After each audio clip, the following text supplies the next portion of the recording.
This program features live coverage of an African safari and may include animal kills and carcasses. Viewer discretion is advised.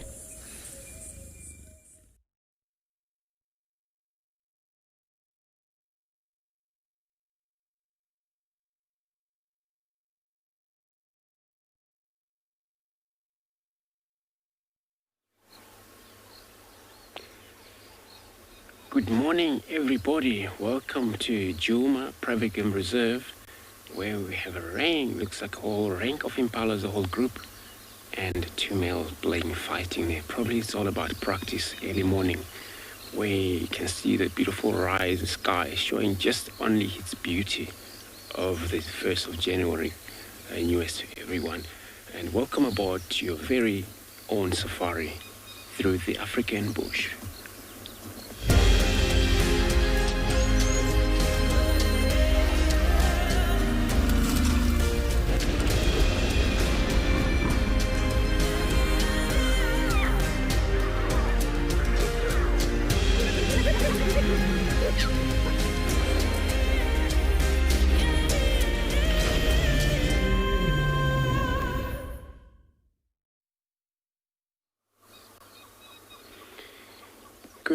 Good morning, everybody. We're here at Djuma Private Game Reserve this morning. We begin looking at the impalas. We're actually right here on the open area as usual, quarantine. And just to see what they're about and what it's been about all night. Looks like they're just taking their easy time, where I believe they haven't actually been disturbed. As you can see, all of these males marching straight towards the herd, and this is how they're going to be probably operating around here. My name's Andrew. On cam this morning I have Simon. See his thumbs up. So we cam, this is actually, we thought it's actually good time to start. Look around in the open area. Once you find impalas, all relax, and then you know that if it's anything around them that maybe they haven't spotted, whatever it is.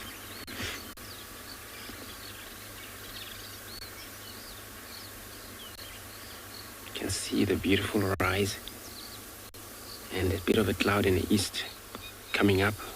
Temperature for the day, 24 degrees Celsius and 76 Fahrenheit, which I believe maybe during the course of the day it's going to be one of these Scorch Day and New Year's Day, January. And remember to talk to us. We're coming to you from different location from Africa. Remember to talk to us on the very young age. You can still use kids questions at wildearth.tv, but also you can use on Twitter #WorldEarth, on YouTube channel at FC, as well as wildearth.tv/an-explorer. We would like to hear from you as we take you through to this wildness live this morning. But yeah, my mission is actually just to check again the western border. I'm going to check the dam, Kari Dam, if there's anything there. And then otherwise I'm going to check far in the west. Because last time, I know 3 days ago, the Nkuhuma was seen across the border, and there was no update about them yesterday. And then of course, we don't know what's happening there. If it's a chance they came back into Djuma, or maybe the Northern Pride. Now we're talking about Dalamati Pride, where they maybe sometimes make their way into the property. Until then, we'll probably have to find out.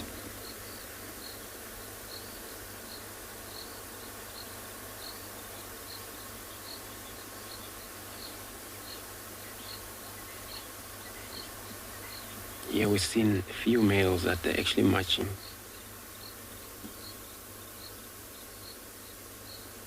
Color. You're very right, actually. You're just like me. It's my favorite. Antelopes. And just the way they do, the way they interact each other's, and in herds. But they, it's kind of like family reunion, where now when the male's politely enough, the dominant male, this time of year, he would allow all of these bachelor groups to come to join the herd party where there's no breeding right now.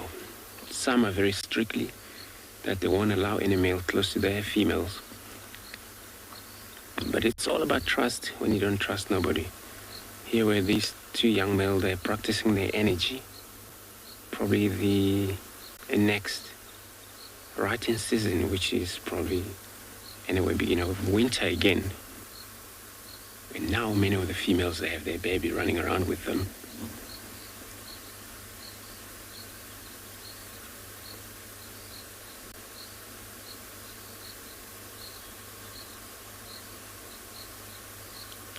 Impala, they are medium antelope out here. So they are one of the McDonald's, we call them, but because of the marking on their back.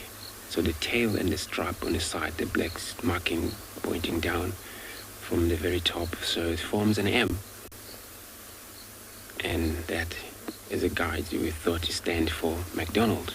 But then it's upside down wimpy, which I think they don't know about that. They wouldn't like us to call them that.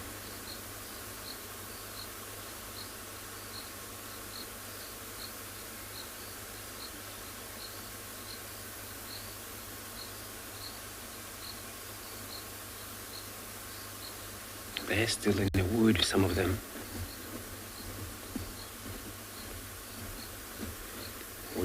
Some of them are all scattered around here. They're busy scanning for safety. So I'm gonna carry on, look for anything else for everyone. While I'm doing this, I'm gonna be sending you over to Lauren at the dam.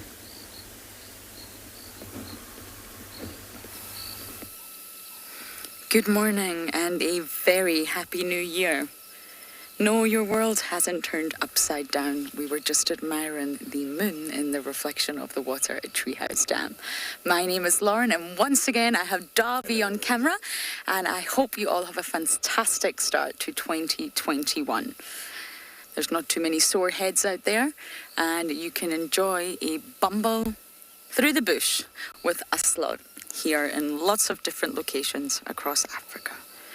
Now, the hyena den was not active. I have to say I'm sad. I'm very sad, but once again, it's shifted. The heat is phenomenal. And I imagine they've just gone a little bit more nocturnal. So we've just missed them by a matter of half an hour or an hour. And that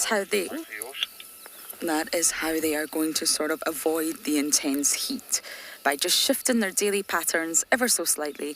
But what that means is that we are too late when we go out. But I believe the temperature is going to come back down again tomorrow. I think the entire landscape out here, including the animals and the people in it, are going to breathe a big sigh of relief. And hopefully the hyenas will be more active. So I don't really have any plans for today other than to bumble. Since I can't get my hyena spots, I may try for the other spots, as I believe Andrew is going to look for the lions. It's been a long time since we've had a proper sighting with the Nkahoma Pride, the entire Pride, and the boys. They haven't really crossed onto Djuma in a number of weeks. So that's Andrew's mission, I believe, and our mission will be to look for some spotted cats.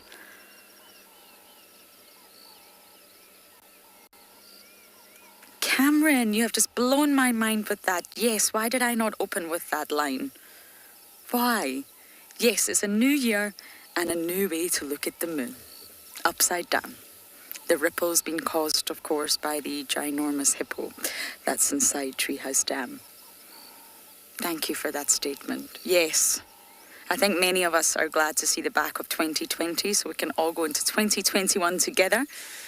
And hopefully it's going to be a good year for all.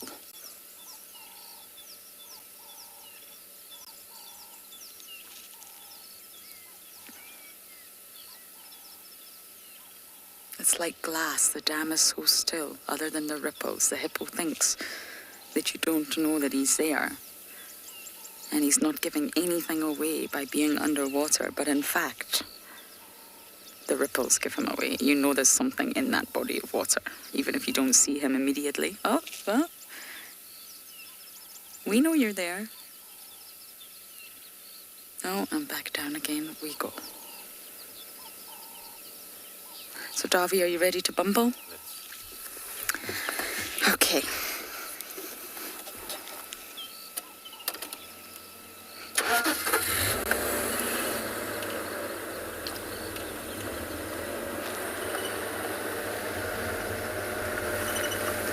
Now, it seems like Kalamba may have crossed back into Buffelshoek. It's been a while since she was in Buffelshoek. And I know that both Kuchava and Kanyeni were on Cheetah Plains yesterday, which we cannot traverse. The only one that I'm missing is Sabui. I'm not sure of her location. I'm desperate to have a sighting with her and her 2 babies. So that's why we're going to scratch down south and see if she's possibly on Chitwa, or, you never know, she may have come into our property from the southern boundary. Davy, have you met Sabui's cubs? Once. You have? Okay. Well, they're much bigger since then. And it'll be lovely to spend time with them, especially as a trio. A whirlwind of spots.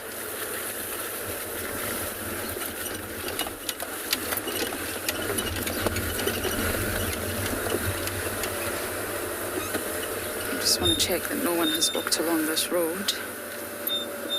Well, of course someone has, but you know, not the animals that I'm looking for.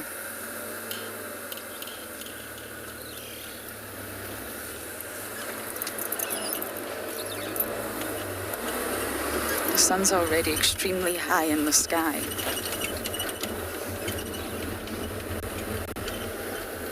Hamby, I would love to know how many leopards there are in Djuma right now. I have no idea. I would love to know, but what I think you're referring to is how many leopards do we see in Djuma? Because leopards move. Djuma's a very small property. It's almost like a box.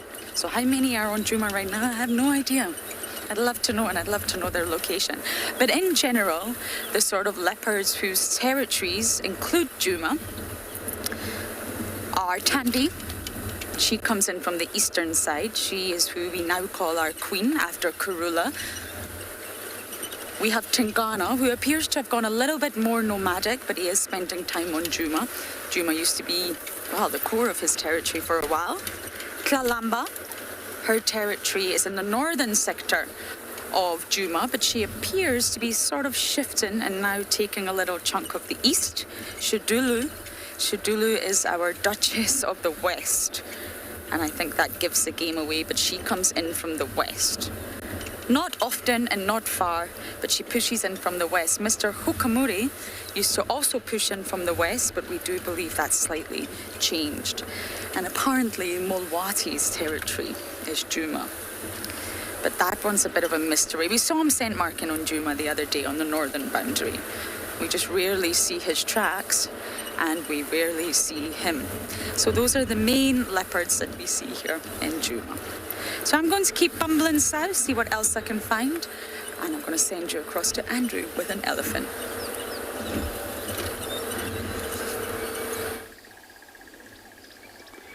Good luck, Lauren. So here we got a bull elephant, probably drinking there. You can see there's water coming out of the mouth.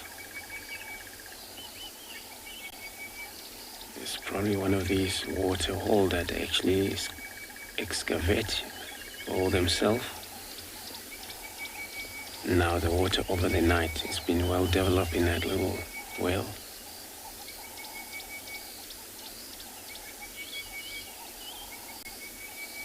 It's actually decent male here we got. And we're talking about males that they always separated from the breeding herd. We're talking about male like them. But you're looking at his size.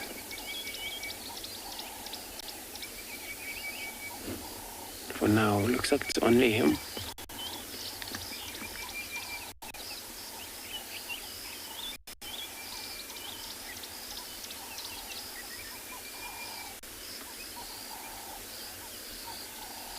It happens the other members around. Could be the other brothers, other males.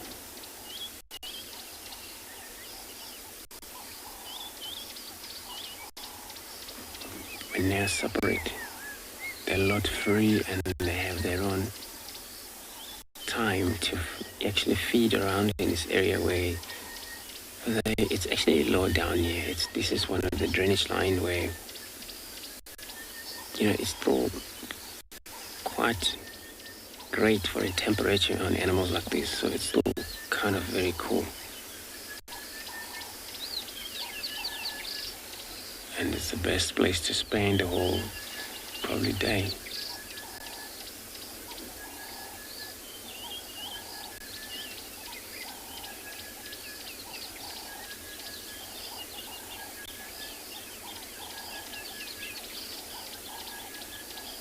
See how he controls his trunk. How he's probably cleaning some of the water. If it's dirty, he's just gonna blow it out again. So, wait for nice fresh water to develop there, because it's kind of a sandy where they prefer to develop these little pens.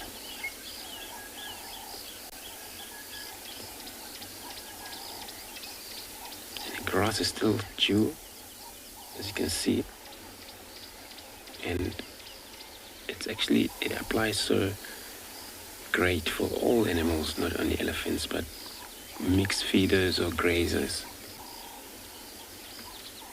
When they eat the grasses with dew like this, it makes them spend a lot of time not to wander around for water, because the grass is already moisture.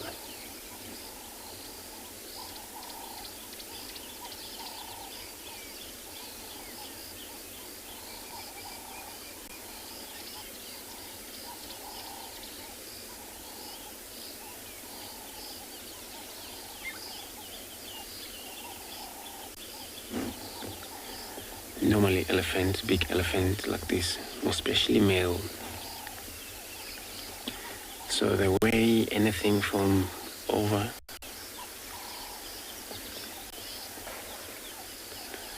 so they normally weigh up to 5.5, 6 tons. And I'm going to take another time here to see what he's going to be doing in the next time. I'm going to be sending you over to JP with his beautiful sky.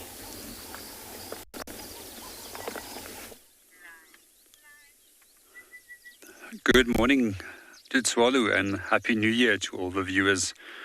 We're at the moment just staring over into an easterly direction, watching the sun coming up over the Koranenberg Mountains. In between us is a number of dune streets as well as dune crest. And we're also just listening to the number of birds that are calling this morning. My name is JP LaRue, and behind the camera we've got Craig. Our plan for this morning is to go a little bit further south and west. We would love to go and follow up on one of the hard pans, which is known as kalkpan, and see what animals come in to come and drink in that area. Seeing that it's a nice and cool morning, we're also keeping our eyes open for a number of the smaller mammal species, which we do find that is generally more restricted to the cooler parts of the day. In the meanwhile, we would just like to encourage you to enjoy that beautiful sunrise, which is our first sunrise for the year.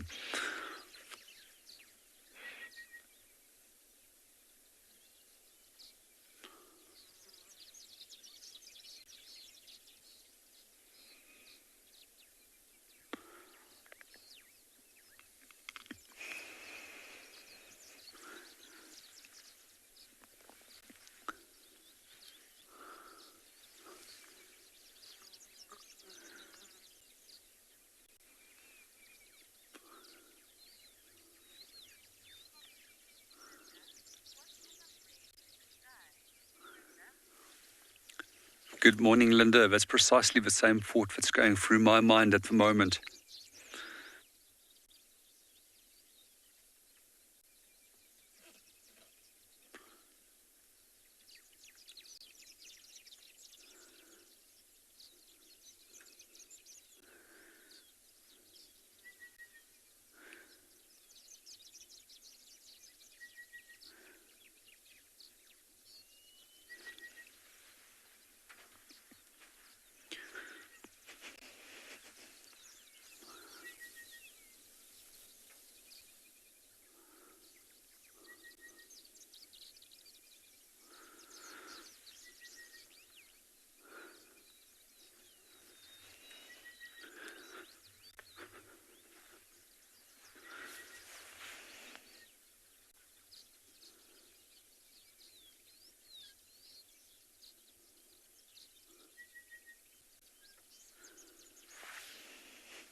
So every year, with the start of the rising sun, on the first day of the year, I start a new birding list.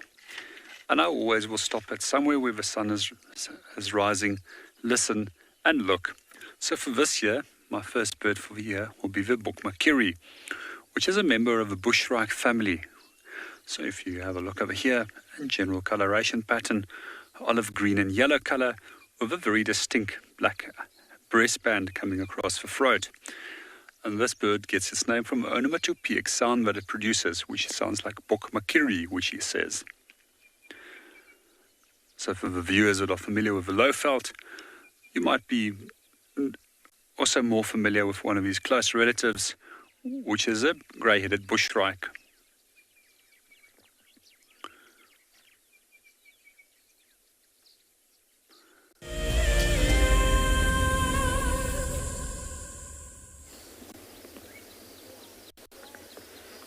Thanks, JP.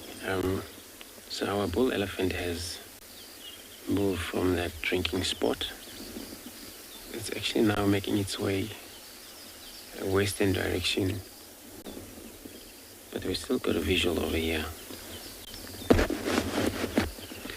So a lot of time you'll be behind the females, even though they're far, but it's so an intelligent animal that wherever he is right now, you're able to know where the other member is, because they always kind of communicate through sound.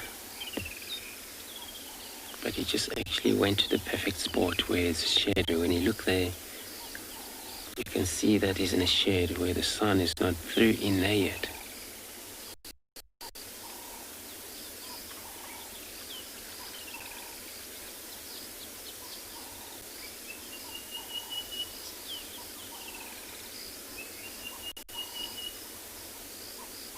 You'll see his ears flapping.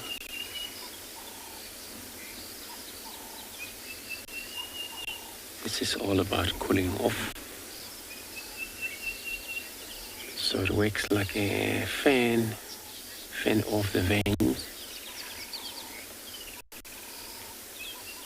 so that you will be, the temperature will drop a bit, the rest of the body when he does this. So what a way of air conditioning yourself. So I'm gonna stay and put, probably see if the other member is joining.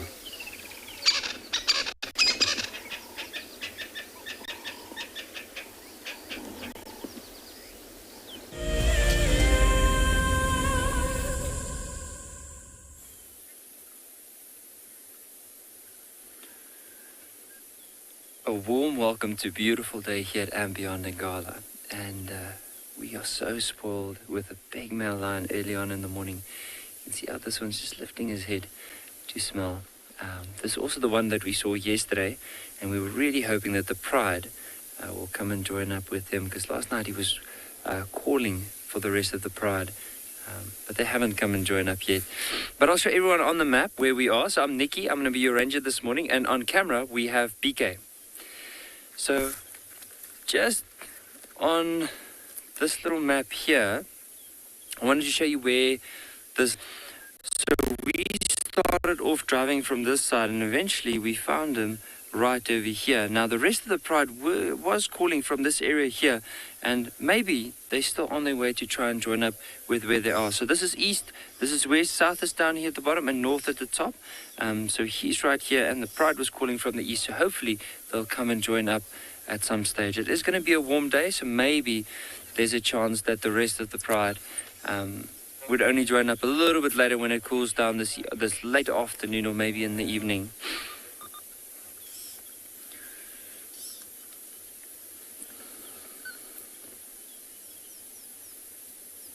But if you look at this male's face, doesn't he tell you a lot of stories because of all the scars?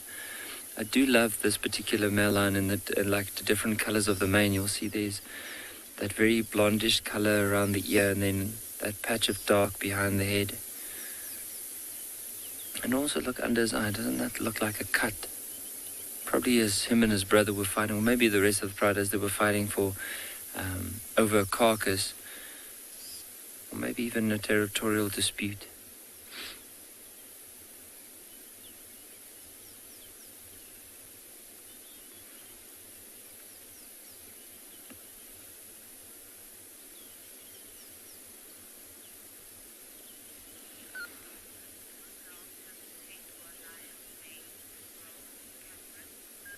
Catherine, with male lions in particular, their mane will start growing at the age of 1.5 years. And they'll have like this fluff under their neck. And it's probably only going to be at the age of like 4.5, 5 years where the bottom part of the mane is fully developed. Oh, he's just probably going to go and lie down.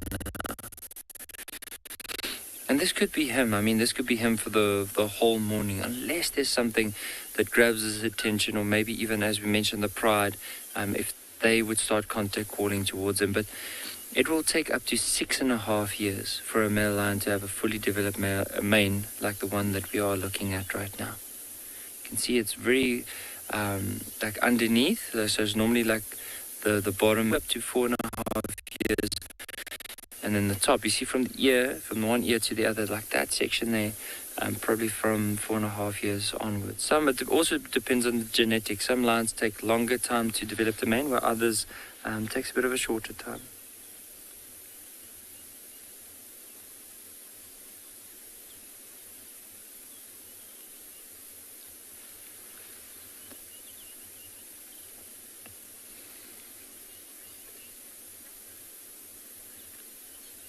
Susan, I agree with you. He is a gorgeous animal, and also very majestic. I mean, there's only a few animals where you can get such a sense of awe, especially being closer towards them. And I mean, like a lion like this, the last thing you want to do is probably be on foot.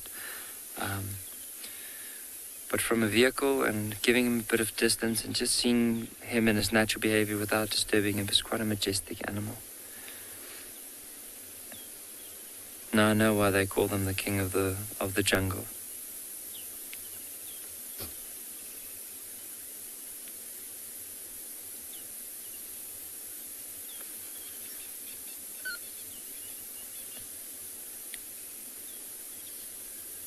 There were some francolins that were alarm calling in the back. You'll probably be able to hear them. And as soon as the alarm called, he immediately just opened his eyes a bit to have a look.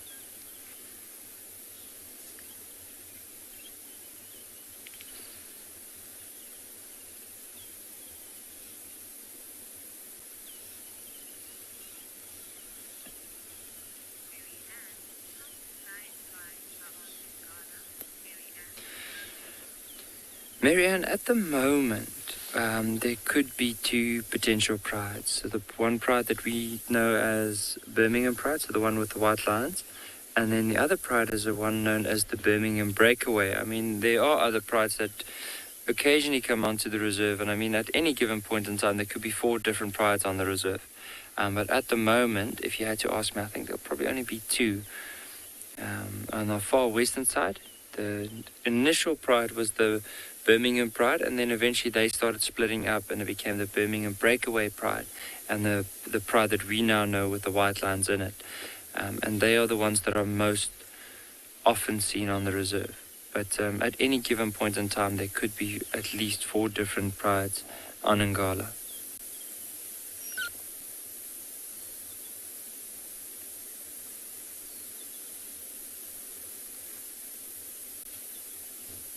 I'm just enjoying the birds so much. You'll hear there's some of the francolins calling. Might hear even a magpie shrike in the distance.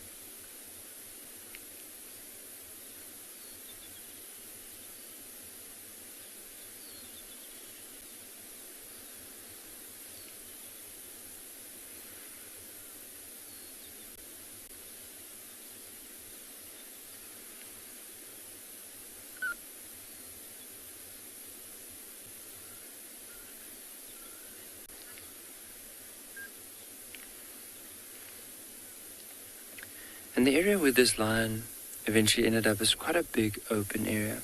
And it's not too far from where we saw him the other day.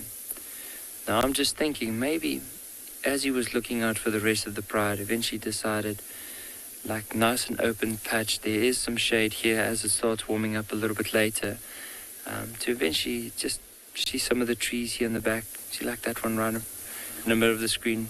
Might even find that this lion, as it warms up, will just move to into that cover and spend the whole day there. Now, as we mentioned yesterday, lions are pretty lazy animals, and sometimes they can sleep up to 20 hours a day.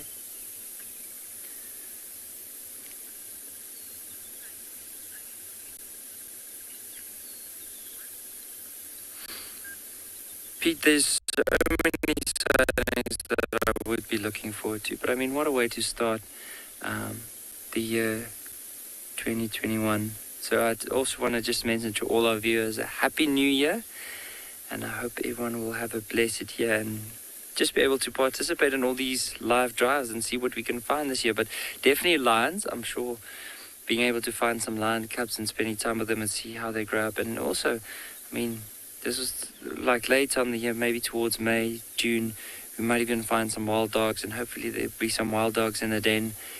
Leopards, being able to see new leopard cubs. I mean, it's an exciting new year with a lot of probably exciting things that are going to happen. So just excited for the whole year to see what it brings.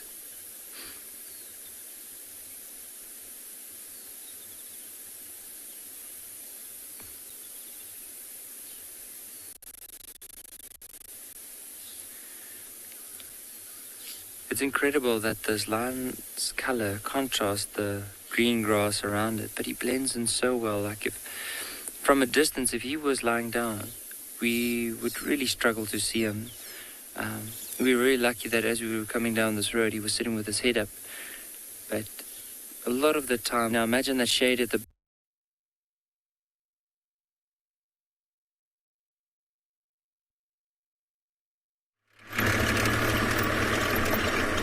Okay.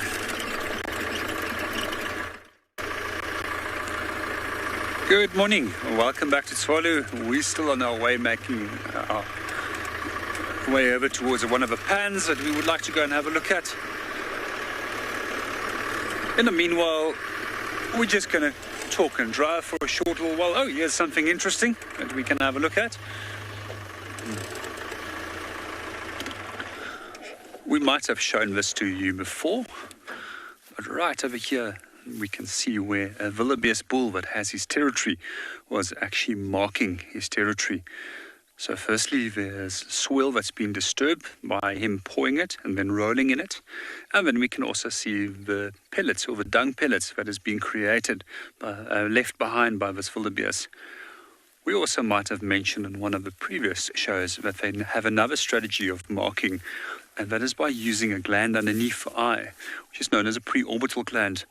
And here we can see some of that sticky secretion that has been left behind, and also as he's been progressively marking over here in the last few years and months, as that he's set it up a territory in this area, this has been smoothly worn down. And quite often we find that it's always close by to a shady little spot where they do this underneath the trees. So one of the other things that often happens over here as well is that when wildebeest comes and rest up here, they end up snorting. And we find that they've got a relationship with a specific fly species, which is known as a Nasal Bot Fly, not butt fly, as it's incorrectly heard by somebody before, and which led to quite an alarm. So what this fly will do is it will go up into the cavity of a wildebeest. It will then go and sit very close by to the nasal cavity in the brain, but it doesn't go into the brain or anything. It doesn't affect the wildebeest. And then eventually it will hatch there. They will snort it out, and we find that the fly larvae will then dig into the ground and then continue to the next part of its life cycle. And when the wildebeest comes back, it will at some point affect it again. Once again, this is not a negative relationship. It doesn't harm it in any way. It just simply uses the wildebeest to go from one part to the next part of its life cycle. We also see quite often with the closer relatives of wildebeest, species such as hartebeest and tsesebe, quite often snorting, and that specific nasal bot fly also affects those animals as well.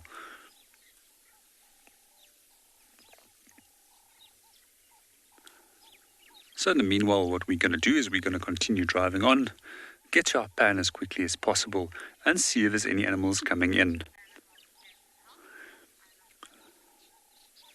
Good morning, Alison. There's a number of reasons why they do that.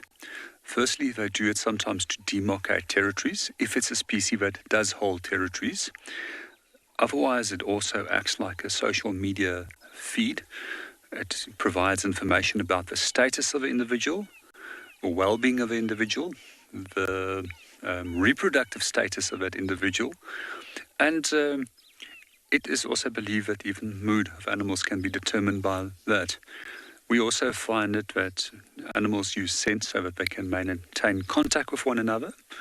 We quite often find that elephant bulls, for example, will deposit scents on the sides of branches from their when they're in must. And that will also act as a warning to other bulls in the area that they should best avoid that area.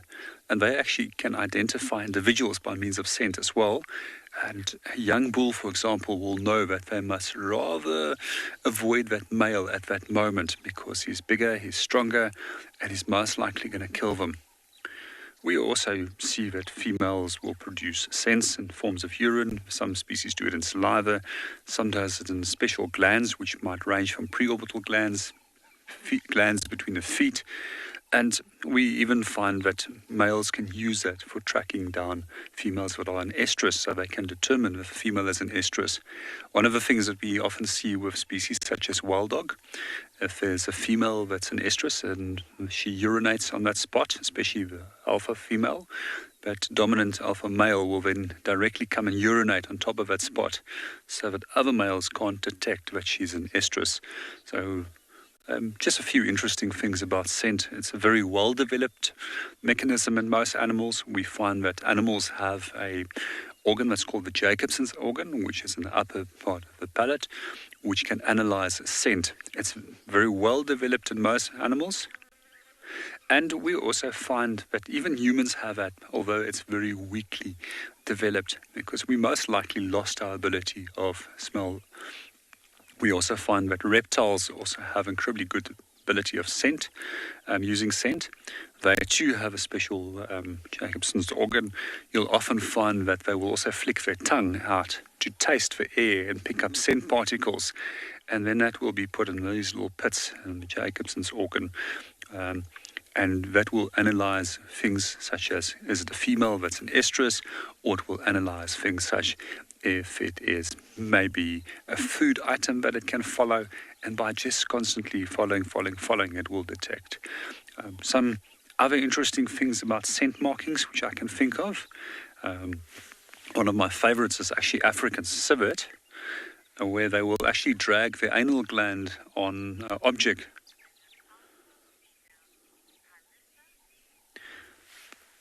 So quite often we find that we do have an alpha male, alpha female.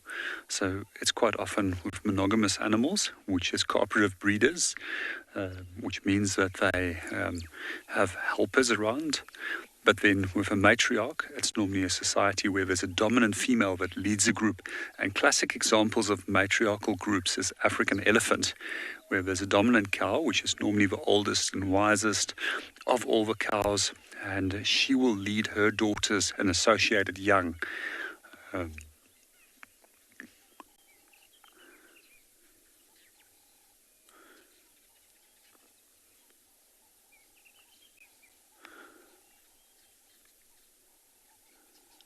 Coming back to that African civet that we were discussing earlier and its ability to actually deposit scents, these guys will...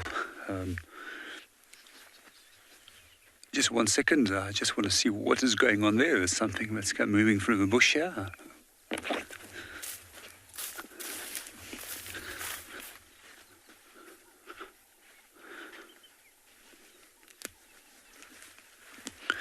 Now coming back to that scent, with the African civet.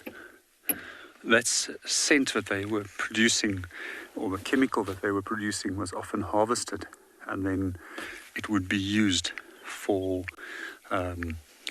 refining of perfumes and fixing floral notes in perfumes. Coming back onto a bird that we've just seen over here. It's a female redback shrike, so it's not as beautifully colored as a male, which has normally got a very bright red back and a prominent black stripe through the eye. Very interesting bird in terms of migration. These birds quite often migrate 10,000-12,000 kilometers into South Africa from Europe, so we refer to them as Palearctic migrants or long-distance migrants, compared to those shorter-distance migrants such as the intra-Africa migrant, which only migrates within Africa.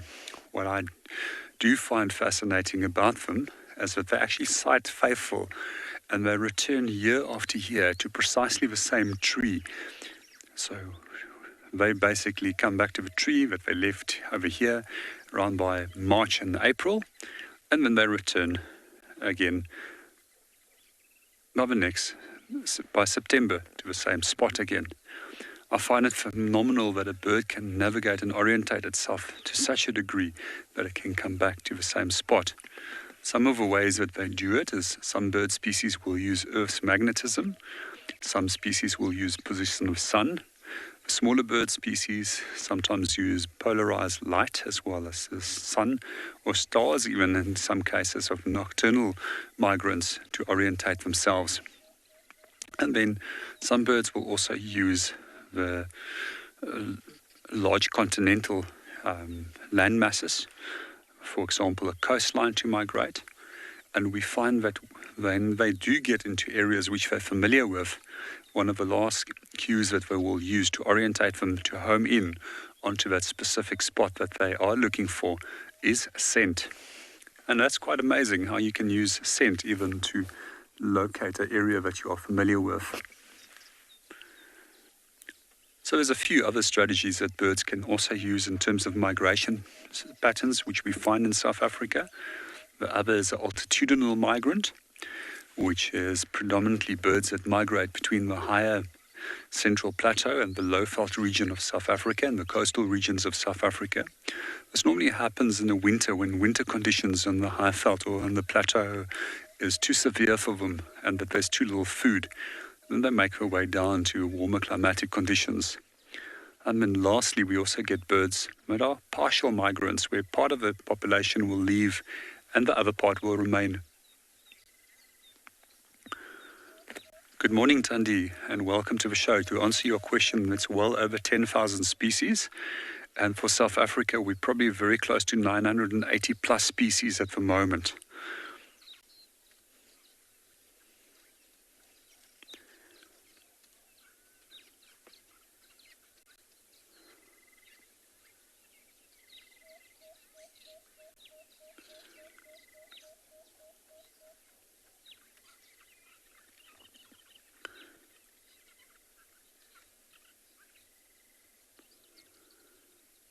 What we're going to do from here is we're going to start moving on towards where we want to get for our waterhole, and we'll be doing a little bit of talking while we're driving.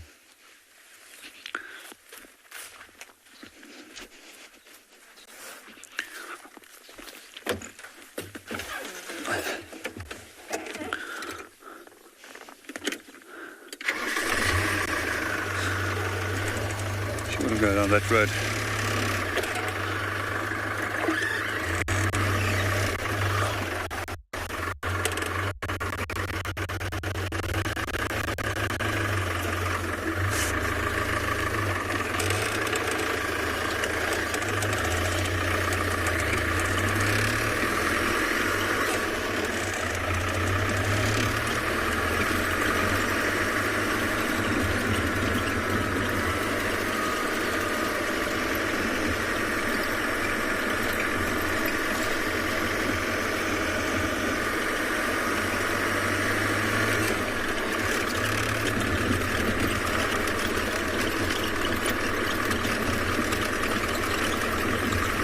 Good morning, Eddie, and welcome to the show. And you're right, it's an amazing landscape, especially with the contrast of vegetation structures. And also that we've got 5 different habitat types which we can operate in. And we also find the Koronaberg Mountains, the dunes, the dune fields. All of these add to the beauty and the uniqueness of landscape.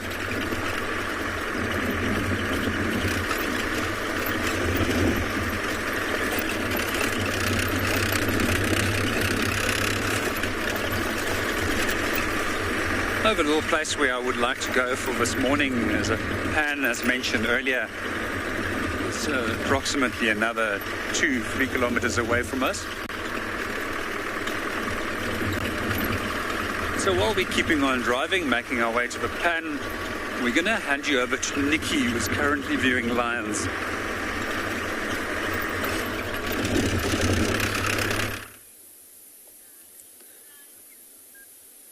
So we just heard earlier on that another male was calling, and we made our way, and it's this brother of the one we saw earlier on.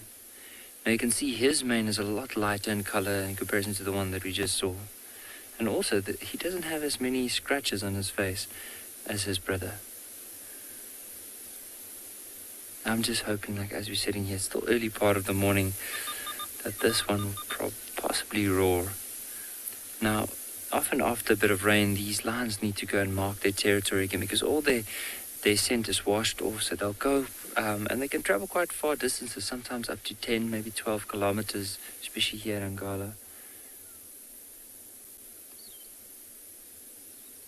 Something's caught his attention.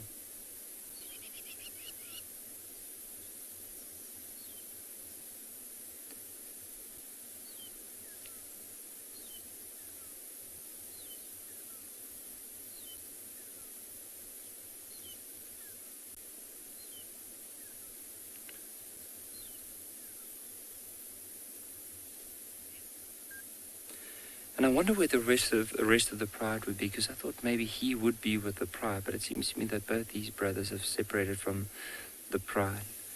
And there were some tracks earlier on one of the roads, so hopefully we'll be able to track them down and see where they are.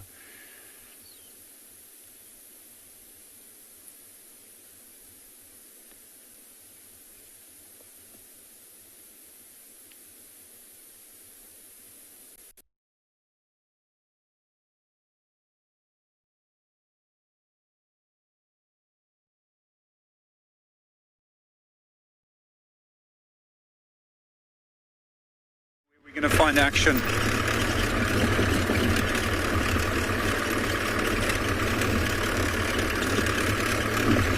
Good morning and welcome back to Tswalu. We're still making our way towards our pan. We'll be there in the next few minutes. I'm really hoping to see quite a few animals and birds coming in to drink.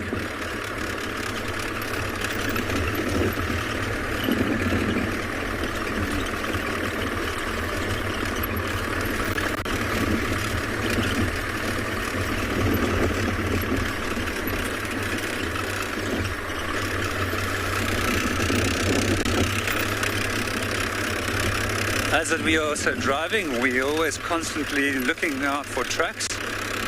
So you learn very quickly to track from a vehicle, which is a very helpful aid in detecting which species of animals is within the area.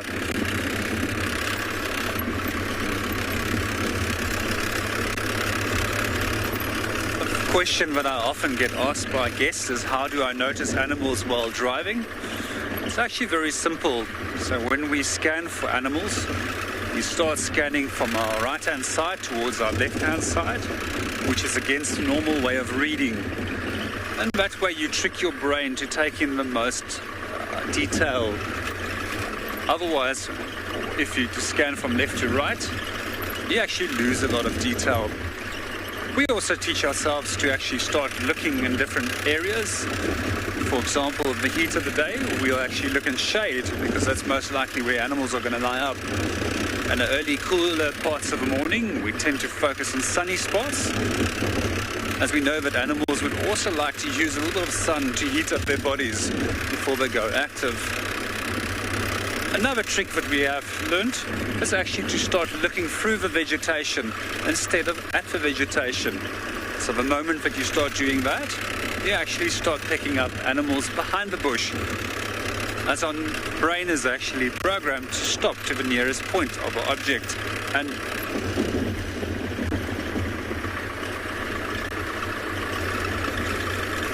good morning, Sarah. The easiest animal to track is probably a giraffe. However, it can be pretty tricky as well, depending on the type of habitat and the terrain and the soil type which the animal will move in.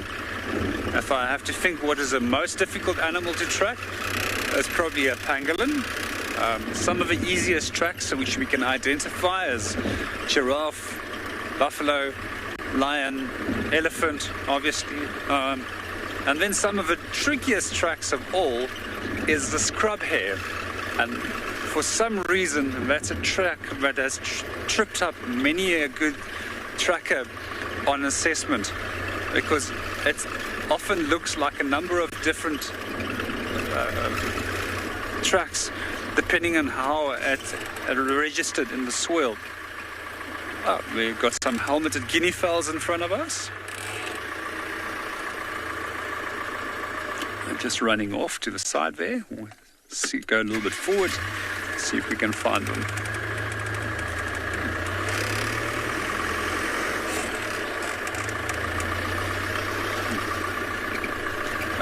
There we go. They're moving, and they're keeping on moving away.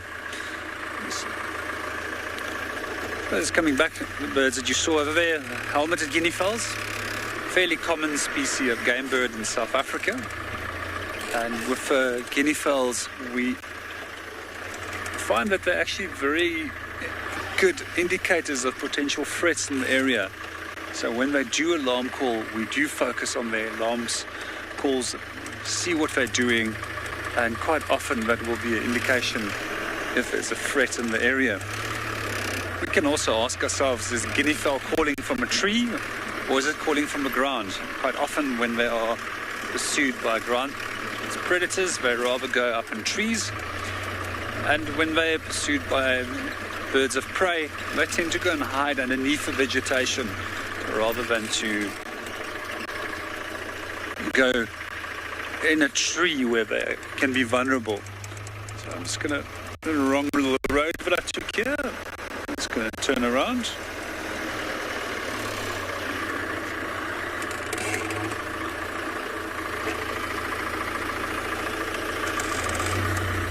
Good morning, Minamu. Let me quickly think, what is my favorite predatory bird? I'm definitely going to put it on as a Peregrine Falcon, because it's one of the fastest flying birds on the planet. They believe that they can reach speeds well in excess of 380 kilometers per hour. And I would also say a crowned eagle, which is my other favorite. And they specialize in hunting primates quite often. They're really, really impressive birds. And we find that they... Oh, where is he? Just focus on him first, please. Oh, Craig has just seen a bird that he wants to point out to us. Ah, there he goes. We're just going to see if we can reposition and find him.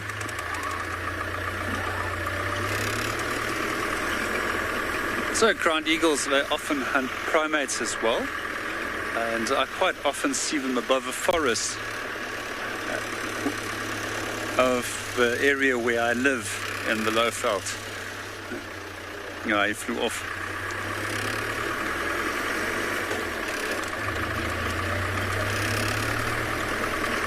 And then definitely the small little pygmy falcon is another one of my favorite birds of prey, just because they're so cute.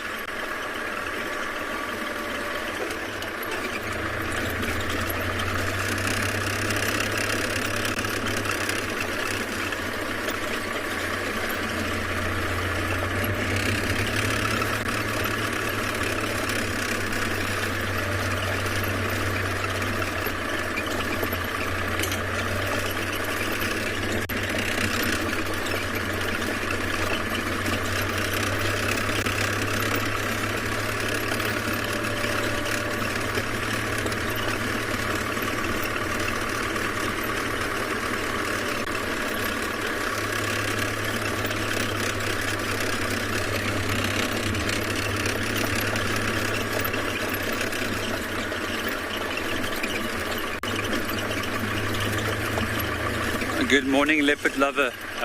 To answer your question, that I've never had that happening to me.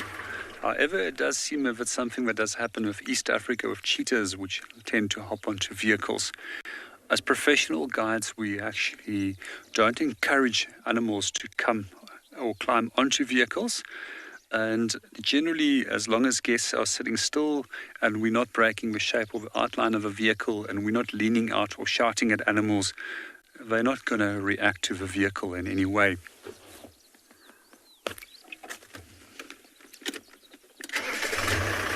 I've had elephants chasing me, but luckily they don't get into vehicles. But also what we do is we generally look at the behavior of the animal.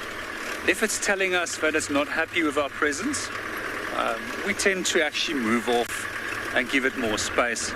So generally as a strategy that I follow myself, is I'll provide the animal with quite a fair amount of space, stop, encourage the use of binoculars, viewing the animal, seeing what it's doing, determining what is its mood, and then from there I will position my vehicle in such a way that I do not block that animal off from its path of movement. I don't cut it off in terms of any escape route. And I also provide myself with an escape route. And once again, if I feel that I'm overstaying my welcome in terms of the animal being unhappy with us, we just rather move on. Here we are. We've eventually arrived at Kalkpan, the pan which I was telling you about earlier on. It's the most water I've seen in Kalkpan in the last few years, and it's also the greenest that I've seen the vegetation around this pan. I'm just going to quickly point out something before it flies off. In the distance there's a vulture that's sitting up perched in a tree. Craig is just going to quickly get the camera on that and we'll tell you a little bit about them before we focus on what's going on around the pan.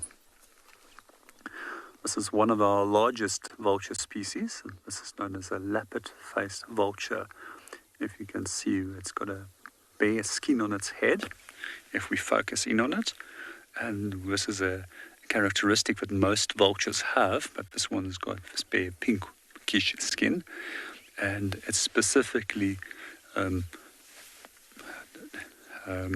there's no feathers on that part. Otherwise, when they're feeding on carcasses, it would become contaminated with blood, and it can potentially lead to infection. So the vultures which we find in Africa, we generally refer to as old-world vultures, and the vultures which old-world vultures generally uses sight to determine where their food is. And as mentioned in one of the previous episodes, it's believed that they can see a 6 centimeter diameter object at 1 kilometer away. Now we do get birds in the Americas, which is referred to as New World vultures, and they actually will mostly utilize the scent of smell to detect their food. So they can even find things in thick wooded areas which otherwise would not be able to be detected by means of sight. As I also understand, they use some of the New World vulture species to detect leaks on gas lines where these birds have been trained to detect these leaks. What I do find also quite interesting, however, with Old World and New World vultures, however, they look identical because they evolved according to the same food type, same lifestyle. They both soar and glide energy efficiently over large distances. They both live on carrion. They look identical, however, they're totally unrelated from one another. So we find with the New World vultures, they're more closely related to birds such as storks, where Old World vultures are related to birds of prey. We also mentioned in one of the previous editions that vultures actually have a pecking order when it comes to feeding. And we find that the smaller species can fly earlier, especially so on cool days. And they can often detect carcasses and indicate it to the larger ones. So if that carcass has been opened by predators, the small guys can start feeding. However, when the big guys arrive, then they will take over and the small ones have to wait again. What we also find is that the larger vultures will open the carcasses for it, and then if the smaller ones did find it, if it's not been opened yet by a large predator.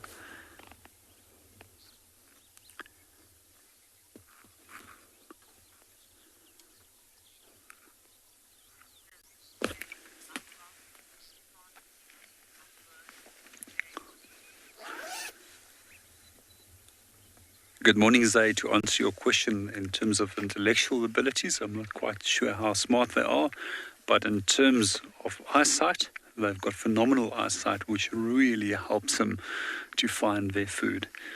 I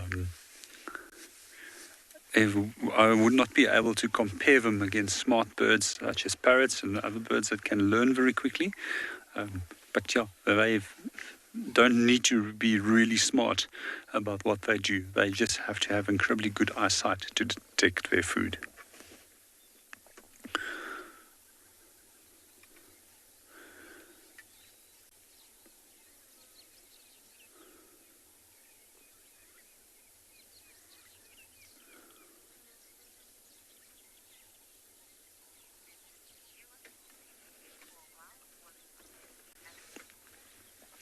So in the meanwhile, we're going to enjoy the landscape around the pan, and we're going to watch what's coming in and out. We're going to be sticking with Kalk Pan this morning for quite a while, as there is some technical challenges with the weather that's most likely affecting the reception and the signal at some of our other sites. I'm just going to reposition the vehicle, and we'll keep on watching and seeing what's coming in here.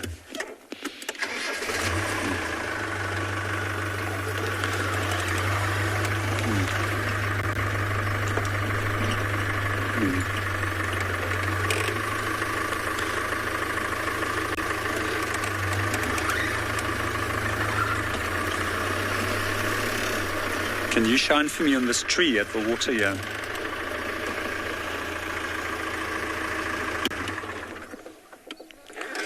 If you can get a nice close-up for me.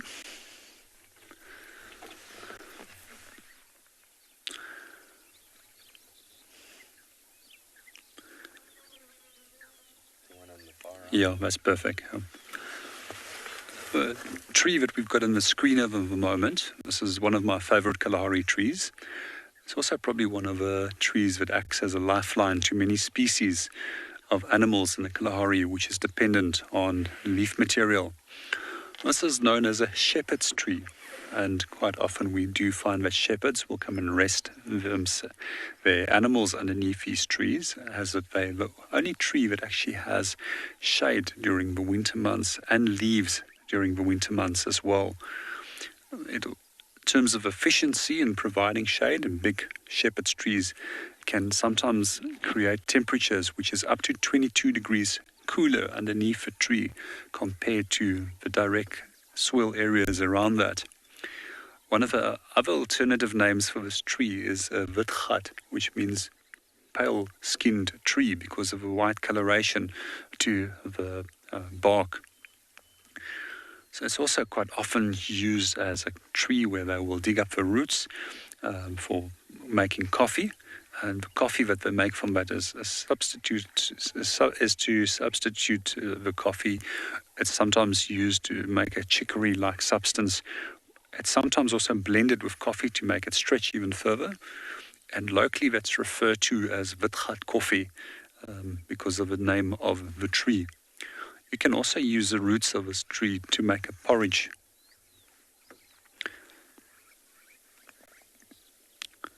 So quite often when we are looking for animals in the heat of the day or on our way back in the later parts of the morning, this is precisely the tree which most animals will be resting underneath.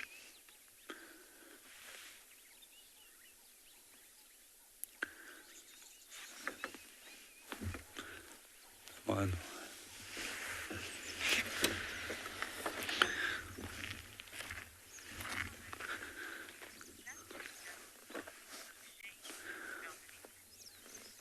Yeah, this one has been a little bit stunted in its growth. However, there's a few of the big impressive specimens further to the back. I'm just going to ask Craig to scan on to some of them in the distance. And then from there, there's a herd of Springbok and Wildebeest that's coming a little bit closer to us at the moment. We'll just keep our eyes on them and watch what they're up to.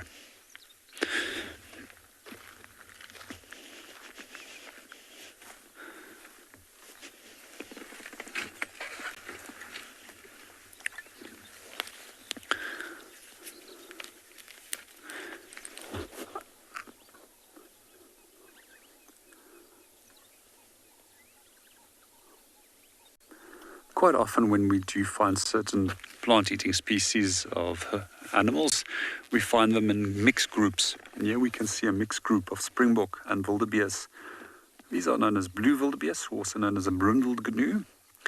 And they're basically sticking together with one another purely because of safety of numbers.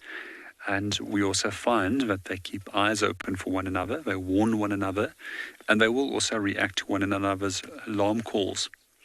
The other reason why they stick together is wildebeest has the ability to open up the area for the other herbivores by eating coarser grasses, and then those species such as Springbok will come and feed on the finer grasses, as they've got a much smaller muzzle compared to that of a wildebeest.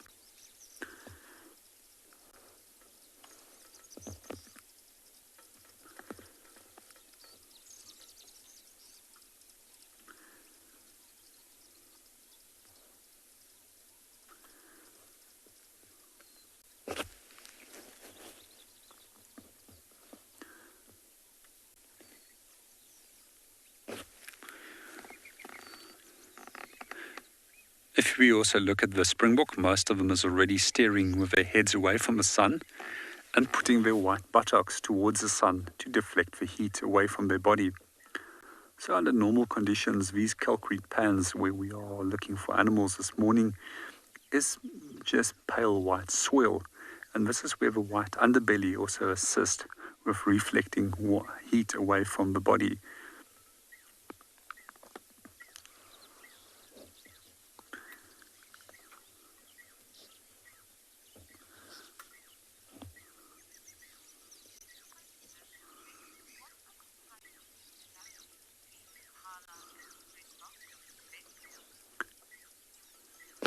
Good morning, Vic, and welcome to the show. Some of the differences between them is that Springbok has got very short Lear-shaped horns, and we find, shaped horns, and then with Impala, they've got much bigger horns. If we also look at Impala, then first impression, the overall red coloration, but they also are pretty much going from darker to lighter colors at the bottom, and we only find horns in the male Impala.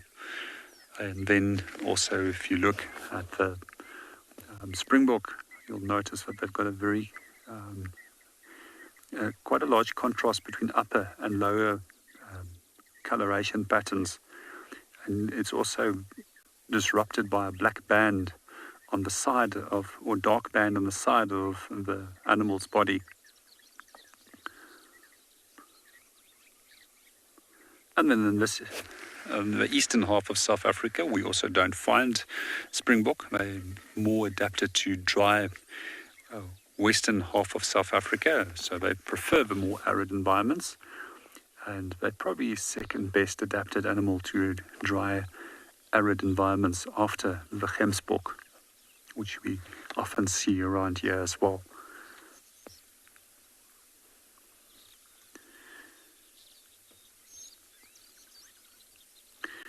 Just staring through the binoculars at the moment, quite a few of these Springbok females have got big round bellies at the moment, so they're going to drop lambs probably very shortly.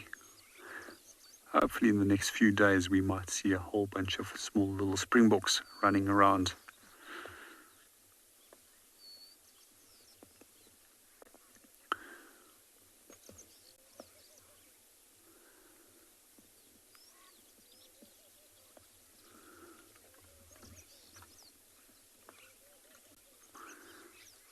Just coming back to that earlier question about some of the differences between Springbok and Impala. Also what we'll find is with Springbok that they have got a white crest of hair or dorsal hair that they can flare as part of a visual display, which we don't find with Impala.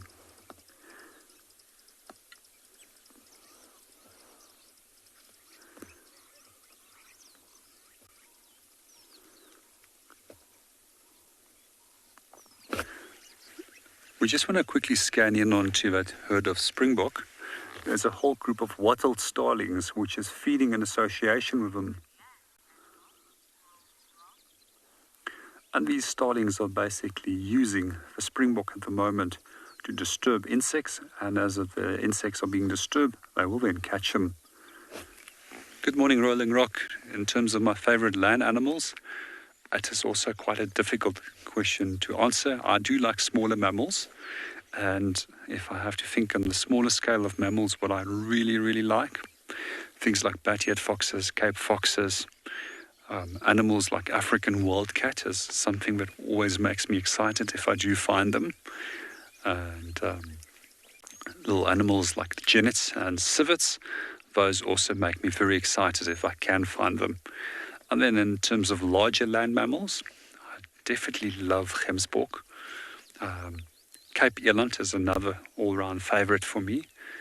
And when it comes to marine mammals, my favorite marine mammal will definitely be a killer whale. Coming back to some of my other favorite land mammals, I just love seeing springbok. For some reason, it's always such a wonderful group of animals to watch. And then lastly, if I think about something that really makes me excited, another nocturnal species or night active species, and those are lesser bush babies, which is a very small species of primate. It's actually the smallest primate in South Africa.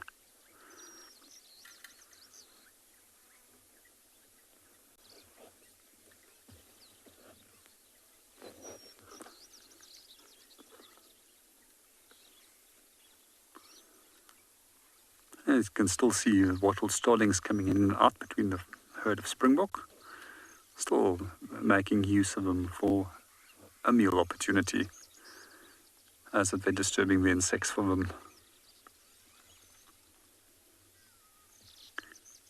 Starlings aren't the only birds that will use the animals as beaters. We also see cattle egrets doing that quite often. And even species such as swallows will sometimes, and bee eaters will come from behind the animals as that they're disturbing insects and then catching them. So in the meanwhile, we're just going to pan through the landscape and just allow you to soak up the beauty of the landscape and listen to the sounds of nature.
So if you notice around the waterhole, there's a large number of white pieces of rock. This is pieces of calcrete.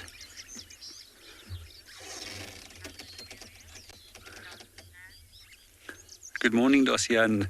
If it's damp, yes, it definitely will be cooler. However, under normal conditions, when there's no vegetation on the swirl structure, this is actually a very harsh environment. as the white coloration deflects at heat, and it often will lead to that very few plants will grow on this. But being exceptionally high rainfall here, we can see that there's a number of small shrubs and grasses that's recolonized this area. I just also wanted to show you some of these rocks that we find in the area. This is calcrete, and these calcrete rocks, which we find here, often happens because of calcite precipitation, and this is quite typical of arid environments where the water levels evaporate, and eventually it creates a harder layer, creating these hard pans and allowing for water to remain in these areas once there's rainfall that has fallen. Once the pan is dried up, animals will normally move off. So quite often what we find is that we often have certain stone tools which we can find within these areas. And we also find that quite often that people would use these calcrete rocks, dig them up, break them up, and then they will put them on road surfaces to create a harder road surface, especially with loose sandy soils where vehicles can easily lose traction. There's two of these stone tools which we found, and you can see that they're still covered with a calcrete layer over here. This one over here is one of my favorites, actually. This is a stone tool that dates from the very early Stone Age. So the early Stone Age roughly starts some 2.5 million years ago, and it continues to roughly some 200,000 years ago. And with the early Stone Age, we find that the first group of tools belonging to a period which is known as the Older One Technology period, that they have very simple stone tools, which is normally just a pebble with a piece that has been chopped off, and then that was used for breaking open roots and tubers and smashing bones. So a very crude tool. And that technology ended up by some 1.4 million years, and as human beings started becoming more and more advanced in the forming of tools, we ended up in the second part of the early Stone Age, which is known as the Herculean period. So it's named after a cave where this type of tools was discovered in France. It's in the Saint-Hercule in the Somme region.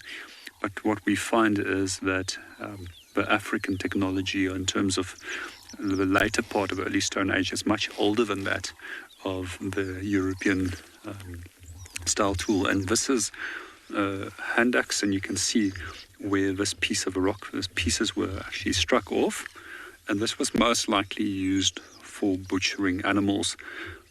But still fascinating to think that this tool can be anywhere between 1.5 million years and 200,000 years of age.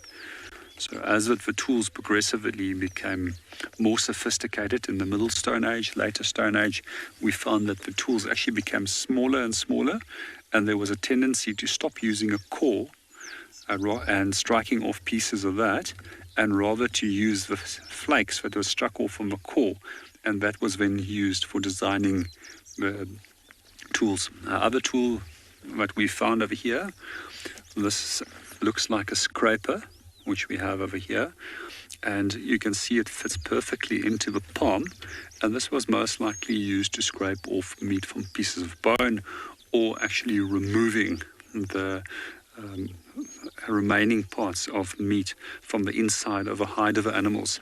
Yes, we can think of it that the hides were often prized items, as this would become a clothing item for somebody to keep themselves warm. If we think of it, it would be used for making a bag, where you potentially keep your hunting items inside. And in the cases of the later Stone Age people, such as the Sun, they would use leather for thongs. They would also use it for making bags to put their implements and tools in, which they carried with them. And then lastly, we also find that the skin was often used for wrapping around quivers to keep the arrows inside. So yesterday we also were looking at a specific tree which was known as a Kalahari taibos, and they would most likely use a Kalahari taibos for tanning the leather that they will use to make it last. So just a few interesting little tools. So as but we find that we progressed with the later Stone Age, which started some 40 to 1,000 years ago and continued to as recently as 100 years or so ago. Some people consider the later Stone Age still to be continuing. We see that that period of time is typified by the Kukon people or Khoikhoi people, but who was known as a Korana in this area, as well as the Sun hunter-gatherers. Then we also find, in terms of our history, we don't have a Bronze Age period like Europe had, but we straight went into a period which was known as the Iron Age, which started some 2,000 years ago, when the first African people arrived, in terms of Bantu people arrived in Southern Africa.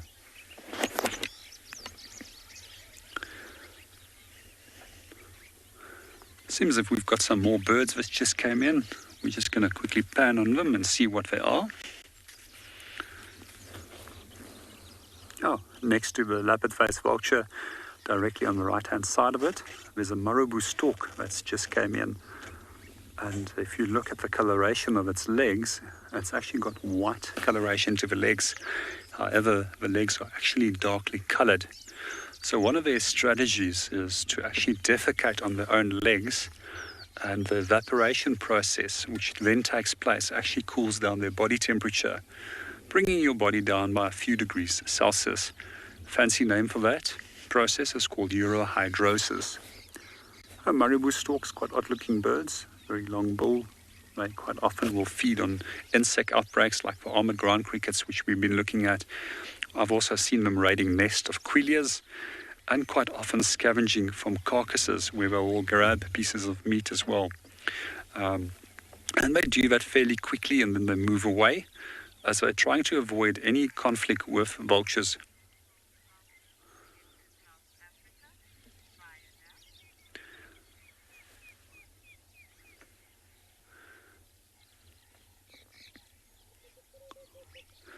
Good morning, Vidal. And to answer your question, we don't have any New World vultures in South Africa. We only have Old World vultures. So I've never heard of a record of a New World vulture making its way into Africa yet. But nothing is impossible. Quite often we find that tropical cyclones and storms can blow birds many thousands of kilometers off course, and then they end up on the South African coastline as a rarity. One of those birds a few years ago was known as a black skimmer, which is a very close relative to the African skimmer. However, they do come from the Americas.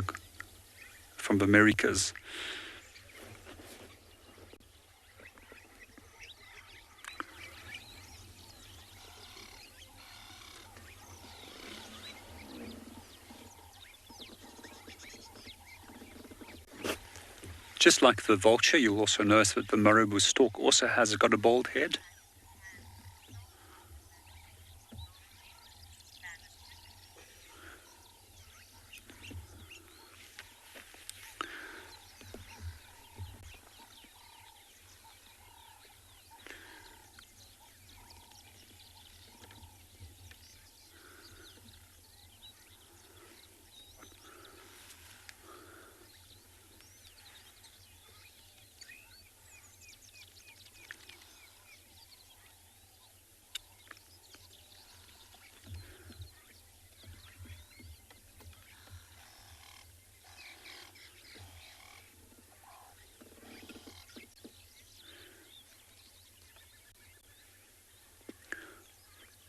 We're still just viewing the marabou stork in the distance and seeing what it's getting up to.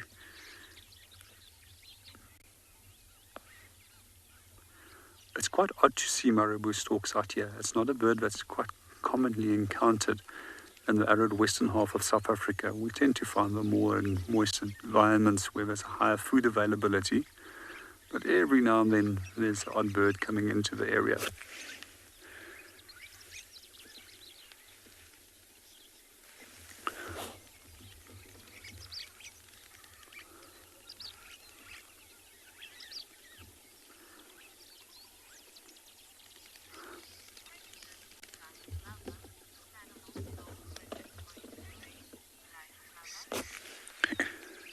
Good morning, life lover, and welcome to the show. I definitely think they do.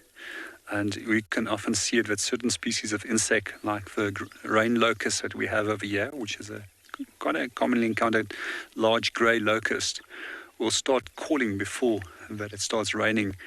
We can also sometimes see that animals will respond to distant lightning and thunder, knowing that there will be rain in those areas, and they will sometimes move into those areas knowing that there's a possibility for fresh grass growth that will take place in that area.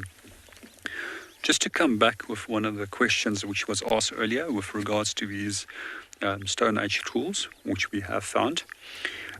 We don't have to hand them in to authorities, but what we do is we leave them where we found them. And these items are protected by the South African Heritage Resource Agency. And the reason why we don't remove them is if we take them with us, they cannot be used by archaeologists to determine precisely what has happened on. And sometimes something like this can be absolutely a vital clue in terms of how people lived, what they did, what they ate. So therefore, I will never remove archaeological artifact from an area. It is quite sad that people do so, and I would like to encourage people not to actually do that.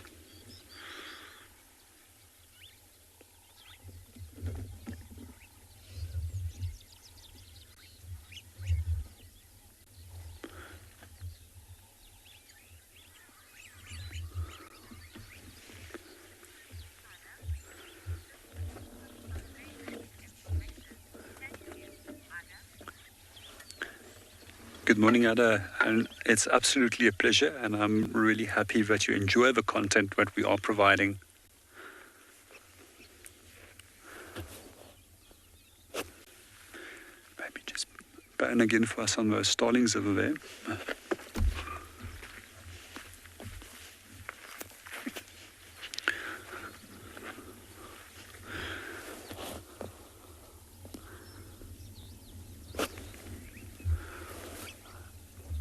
Craig is just going to pan in for us on that little tree next to the side of the pan. And there's a large number of starlings that are sitting up in that tree.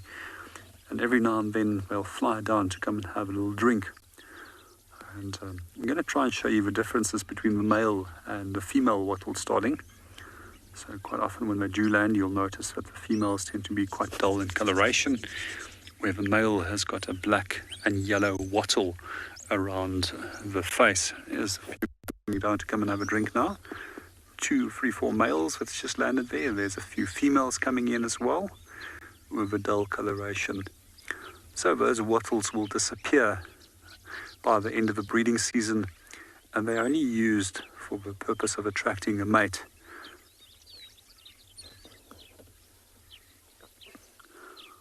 Just a little bit of bling. There we go. There's a whole group of them busy having a little bit of a bathe now. So if you want to keep yourself cool under hot conditions, you come and bathe. You can also use water to loosen old preen gland oil on the feathers. But obviously, you also need water to assist you with digesting food, as well as making sure that you are remaining hydrated. Some of the bird species we find at this pan, however, they actually don't need to have any form of drinks. They just purely come in here, come and feed around the pan, live off insects, and they get enough moisture from the insects that they feed from.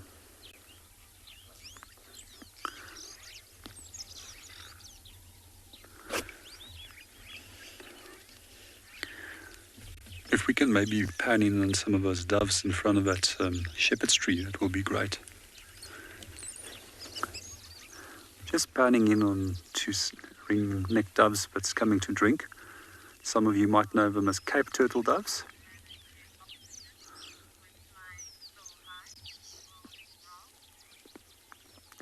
And when we look at these ring-necked doves, you'll notice that they sip up water very quickly.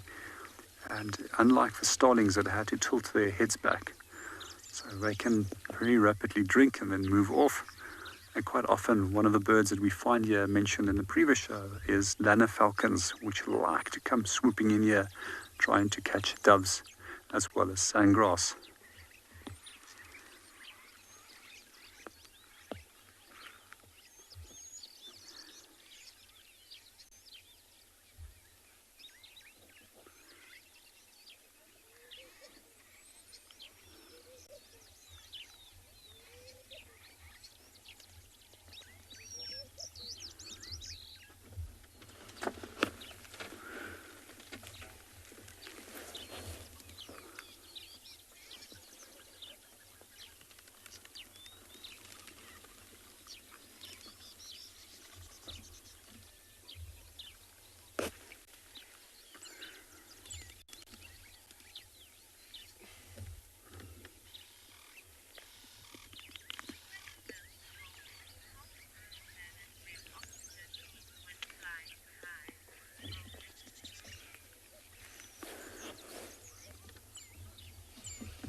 Good morning, Lisa. To answer your question, we have only once seen a terrapin over here, and the species of terrapin that we will get in arid environments like this is a marsh terrapin.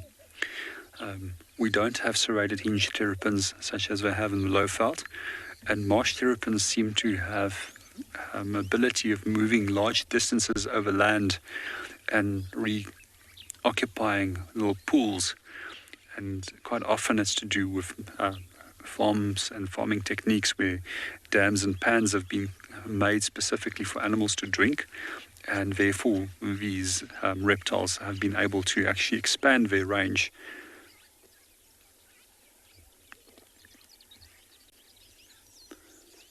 There's a group of wildebeest that's coming a little bit closer. It seems that they would like to come in for a drink. We're just going to quickly pan on them.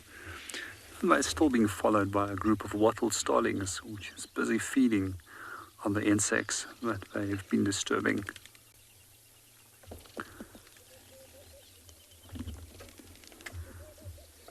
Here's one of the questions that I've been asked recently. What is the difference between a blue wildebeest and a black wildebeest?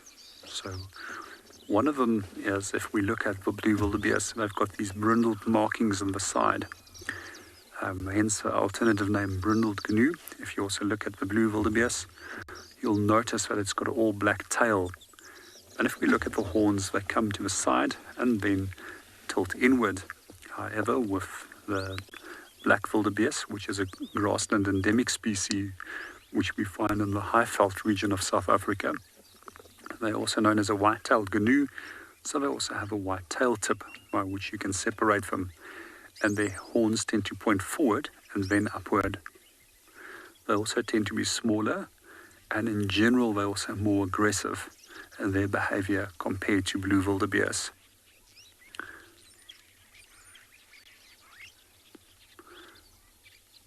In the past, these two species were quite often encountered on the same reserves. However, in the last few decades, it's actually been encouraged not to have them on the same reserve. And as far as I remember, there's also penalties for having them on the same reserve. I'm not quite sure what has actually disturbed them now, although they are quite closely related species, and therefore they have a risk of interbreeding, and that's the reason why you should not have both species. It seems like we've got a dominant bull that's chasing an individual that's come into the area where they're not very happy with him being here. So quite often dominant bulls will set up territories around areas where there's high quality resources, good grazing, good water resources, and any other male that comes in then will be chased away by that territorial male. Here he comes back. Looks very happy with himself. He's just chased off a number of people that shouldn't be in his area. I think there's another one moving in, and there's another bull running closer. He might try and chase this one as well.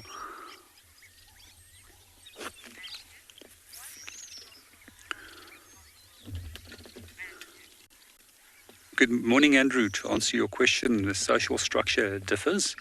We've got solitary dominant bulls, which occupies a territory, and we sometimes have small groups of males, which is known as a bachelor herd, and then we've got females that forms the breeding herd with their associated young, sometimes up to a year-old individuals that will still stick with them. Sometimes you find young males still from a year or a little bit older that might associate with them.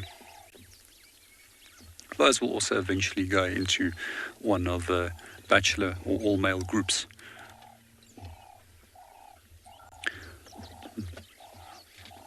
Our one wildebeest that has just chased off all the others.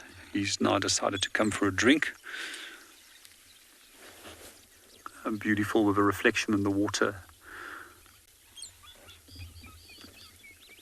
So earlier we mentioned that pre-orbital gland that they use for marking their territories.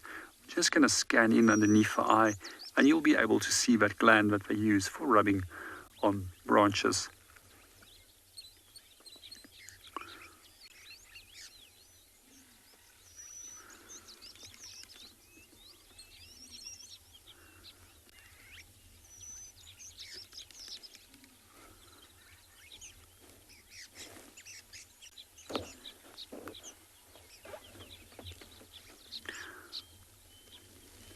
I quite often like to watch these solitary males when they're on their territories, and every now and then they've got a silly moment where they will start doing all kinds of strange behaviors.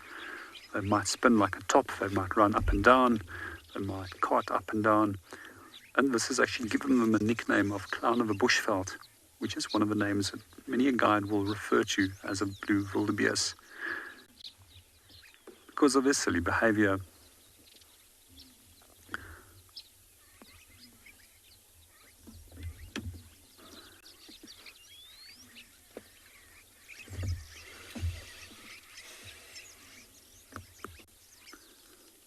One of the questions I was asked earlier in the show, which I haven't had the opportunity to answer yet, is why does wildebeest not migrate in South Africa compared to those that we find in East Africa? They historically used to migrate, but due to man-made water holes which provides them with permanent water, they no longer need to move off into areas, but also because of man-made structures, fences, all of these have led to that wildebeest no longer migrate in South Africa. And depending on the part of the country in South Africa, it would depend how their migrations would be. In general, we find that most animals do a north-south migration. However, if we do go to the Lowveld region of South Africa, they actually would historically have done a east-west migration for going to greener feeding areas. One of the other things that I find particularly interesting about the blue wildebeest when you watch them in East Africa, when they migrate across the Mara River, they will also move in accordance to rainfall, which will trigger their movements. And what we see is that those territorial males, unlike the one that we have here, that never leaves his territory, will actually have a mobile territory, which will be adjusted on a daily basis as they migrate. I was also asked recently what is one of the differences between appearance between the blue wildebeest that we have in South Africa and those of East Africa, and I was asked if it was the same species. They are the same species, however they're different subspecies. So a subspecies is just a group within a species that's become geographically isolated, and they've started to develop slightly little differences between one another. So the wildebeest, which we find in East Africa, is sometimes referred to as a white bearded gnu, as that they've got white hairs around the muzzle and beard, compared to the ones we find over here, which has got an all dark beard.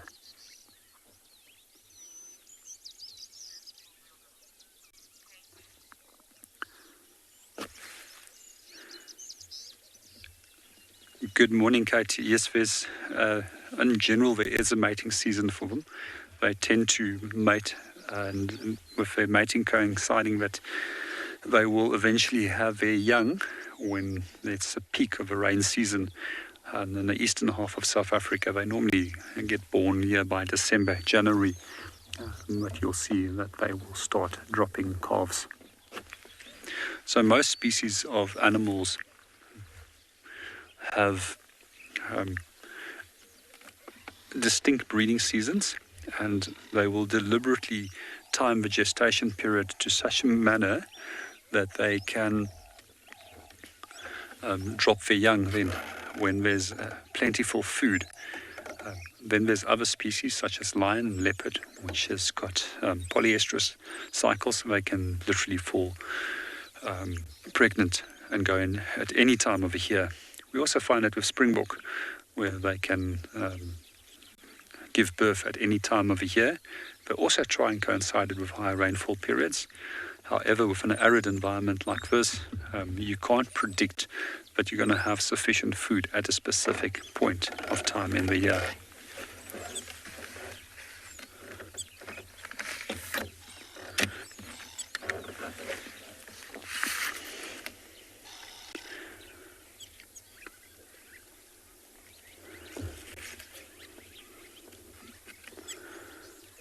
We also see with the wildebeest, when they are females in estrus, that those bulls will try and herd those females into their territory and prevent that they leave, and thus preventing that other males can potentially mate with them.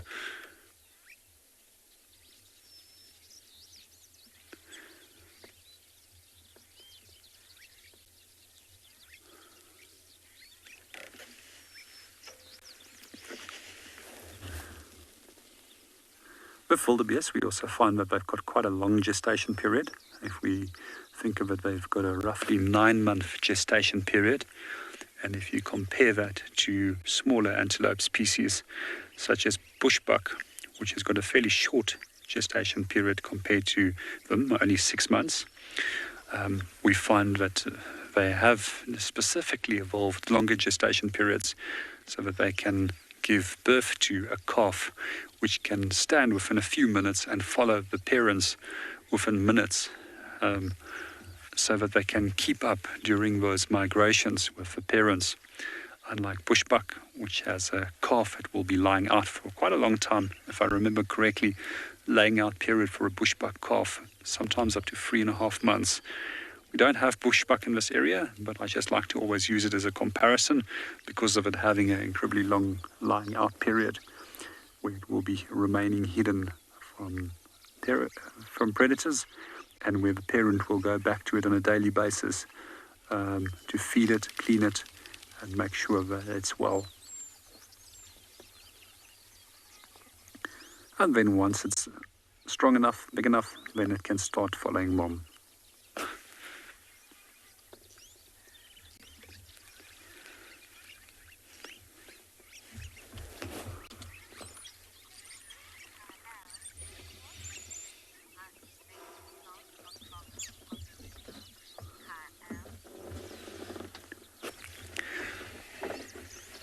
Good morning, Kyle. Just to answer your question on that, we do have some, but not many. It's something that's very well managed on Tswalu. However, in most conservation areas in South Africa, we find that there's programs such as Working for Water, where they will come into the area, remove alien invasive plant species to try and re-establish natural flow of water.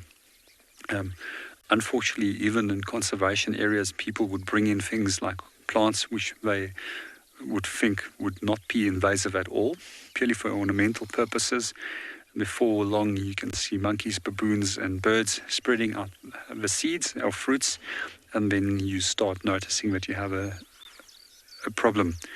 I can remember a few years ago there was a program even where they were removing plants within certain river systems in the Lowveld region of South Africa.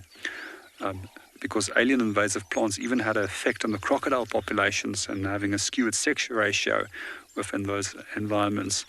So they create more shade on these traditional nesting sites of where crocodiles would normally go and bury their eggs.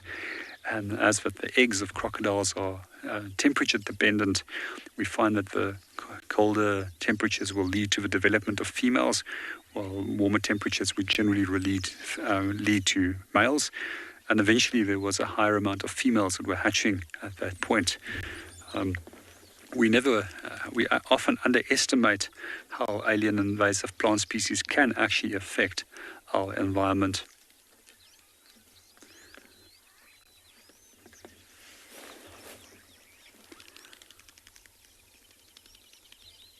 There's a number of different ways that we can deal with alien invasives. One of the ways is you can either physically remove them, or you send in a group of laborers.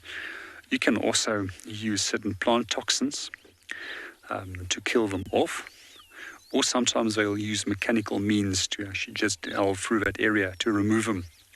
So quite often we also find plants which we refer to as natural encroachers, which is a plant species which is indigenous to South Africa, which can become invasive in some areas, especially if those areas have been disturbed.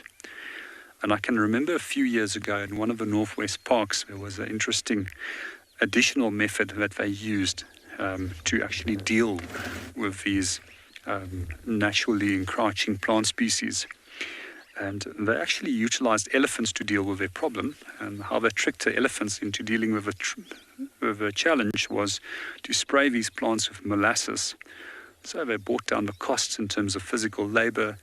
They also reduced the use of herbicides, which is plant toxins, which is definitely a plus point, as you don't really want to use toxins because you don't always understand the level of which they can affect the environment. And literally these elephants just pulled up all these naturally invasive occurring plant species.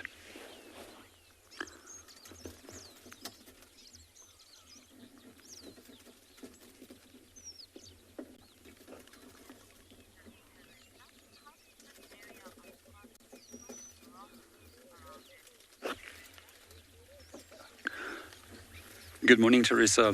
It's basically parts of this pan which must most likely historically been delved up to get the rock, so they could take it to the different roads to use it to cover the road. But under normal conditions, you don't see a lot of rocks throughout the Kalahari.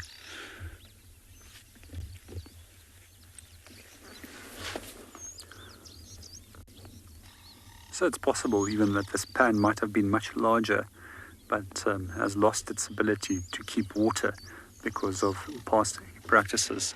So we also must remember that before Tswalu became a reserve, it was also cattle lands, and a lot of farming activities that took place over here, and eventually the land was brought back for conservation purposes through a number of different people, and eventually it became under the ownership of the current owners, who has put an incredible emphasis in establishing the areas surrounding Tswalu into conservation areas, and quite often regularly buying up more pieces of land so that we can conserve this beautiful environment and unique environment of the Kalahari.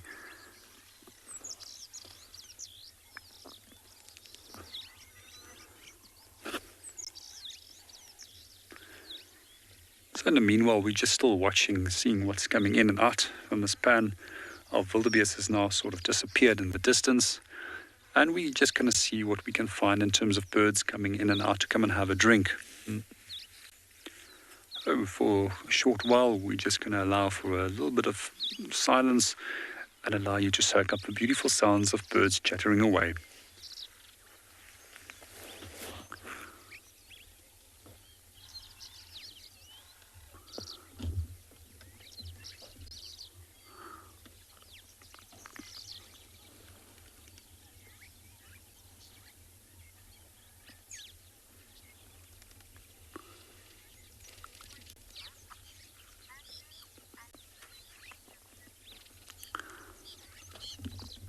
In the meanwhile, we're going to hand you over to Andrew, who is currently viewing a group of Egyptian geese.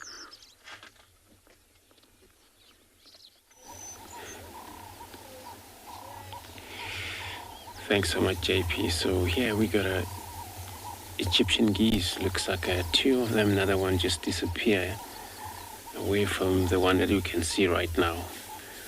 So Egyptian geese, they're one of the birds that sometimes they find or been seen near the water a lot of the time, but at time they move out of the water, and this is actually far from the water right now where we see them. And since they're actually a vegetarian bird, so they would feed on, when they're around the water, they eat anything softer growth of plants, reeds, shoots of these new leaves. And when they're out here, they're probably a special diet that they're actually about to feed, and then maybe later they'll return to one of these water holes. But you do find sometimes, because they also pair for life, every time they arrive in so many of these water holes, it's already occupied. If it's actually a small pen, which means they tend to not to like to be mixed up, so you will see the dominant or those pair that are already occupied, that pens won't actually allow any of the other Egyptian geese to arrive, most especially males. Those are the problem, because there's a challenge there where there's a fight for probably winning the female.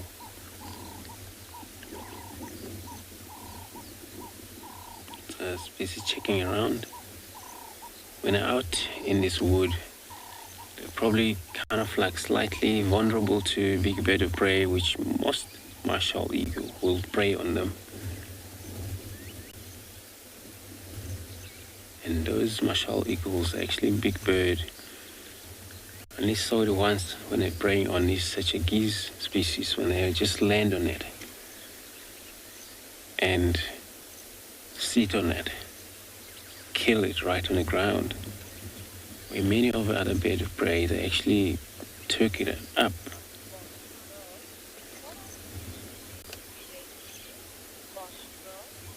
Josh Gull.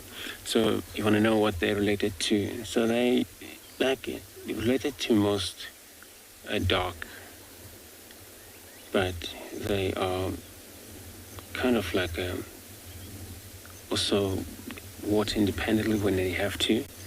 Where dark, they always permanently around the water hole. We're same as these, but the only reason you find them in the lane, they don't always have to be in the water hole. Even though they feed on sorts of amount of food also dark, they do the same.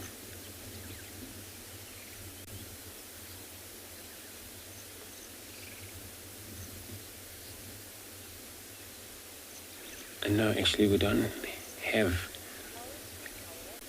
a lot of doubt of bird out here, but they're probably around. We haven't seen them yet. So I'm going to carry on search around here. I'm going to be sending you over to Lauren with her water buck. The Djuma team is back. We had a little bit of a technical glitch, but we're back. We're just admiring this water buck. I think it's the dominant male that you normally find around Gowrie Dam. He's just crossing his way through quarantine. Very relaxed compared to other antelope. Mostly, I'm going to try and reverse, mostly due to his size. So just an update, we had Tandy and Cub this morning on Torchwood, but unfortunately the internet would not allow for any success. So I'm going to quickly spend a little bit of time with this water buck, but then head straight back down south to try and relocate Tandy and Cub. I believe they've crossed on to Chitwa, but I'll need to do some investigating. And wouldn't that be perfect? A great way to start the new year with Tandy and her son.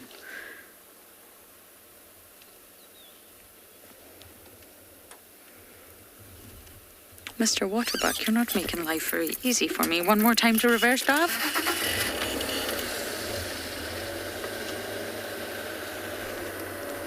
There you go. He's starting to cross quarantine.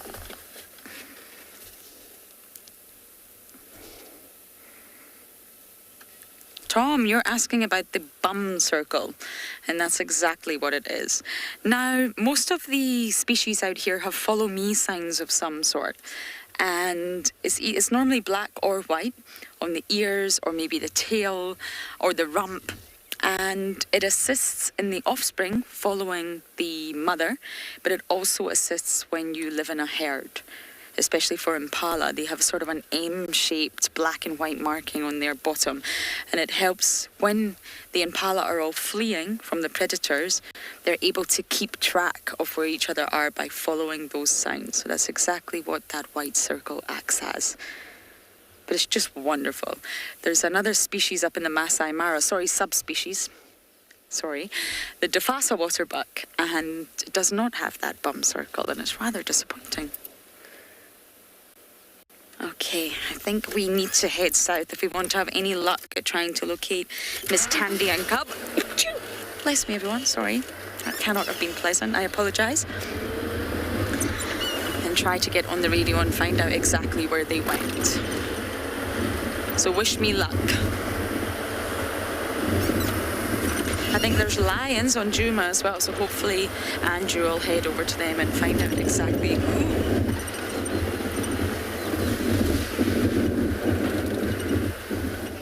I can smell fresh elephant.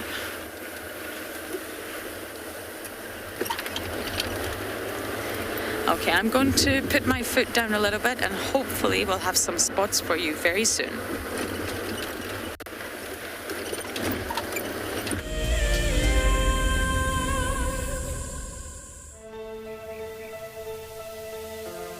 How insane is that animal? This is out of this world. Fantastic. Good, Mama. Wow, what a way to start off. It's just such an incredible privilege to be out here. It just keeps on delivering. There you go, there you go. Heart is pumping right now. 3, 2, 1. You are live, you are live. Look at this, everybody. We've got a live kill.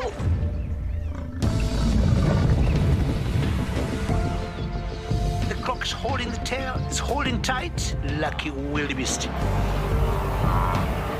There's nowhere to go. This is a disaster in the making. Something that I have never seen before in my entire life that you are now watching live. My heart is in my mouth, everybody. Look at this. It's gonna make it. It's going, it's going.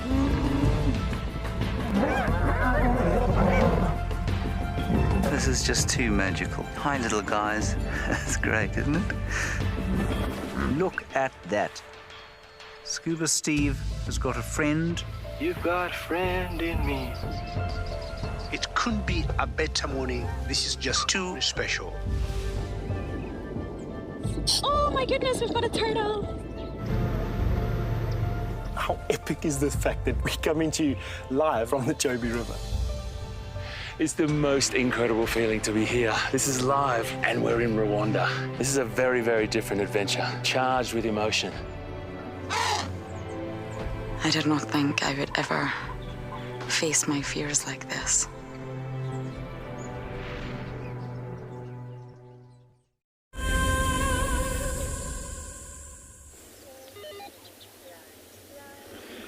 Thanks, JP. So we're still sitting here with these gyps and geese to see how they probably busy with these grass seeds they're actually busy feeding on right now. And this is why maybe they're up here, because, you know, special grasses that don't grow around the water hole. And some special grasses that they grow but far from the water hole. This is maybe why they decide to come to this far off the water. So they balance both, where when they're around the water there's also a special diet, which is reeds, shoots, and when they're out here also this type of flower, a bit of plants, they would actually feed on those, mixed with some of a licorice, new shoots, and of course finger grasses, which is plenty of those grasses in this area.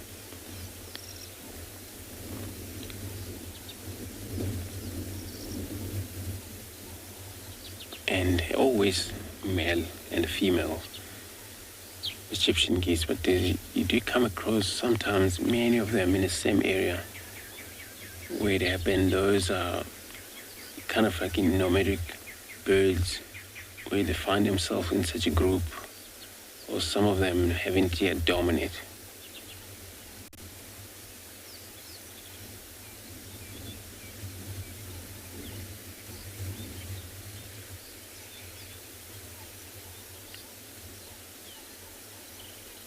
And it can be noisy when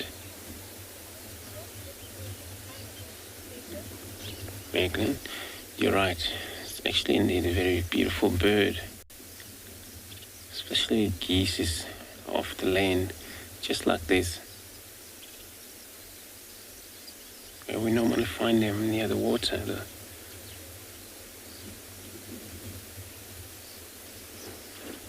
So we're looking at them from far distance because they're very flighty. They don't trust much, not like other birds do. So when the male and the females are together, they mainly make sound, especially when there's a presence of other species, probably the same species, or maybe there is a warning that they have to warn each other when there's an eagle above the air, or maybe leopard, because leopard can hunt birds like this, and of course it's a decent size for just a little snack and get energy going. Do a normal search hunt as a leopard.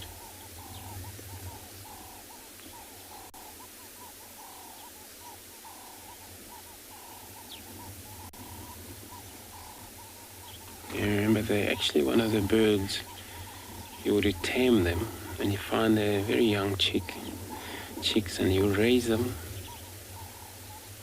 You gotta have a little bit of pans around your garden, because they're more likely after feed or during a hot got into water though.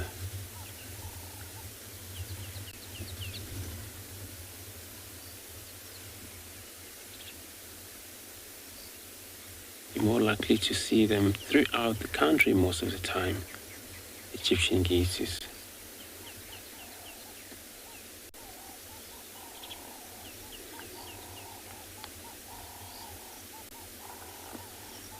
And the male and the female, they look pretty much the same, but then just gonna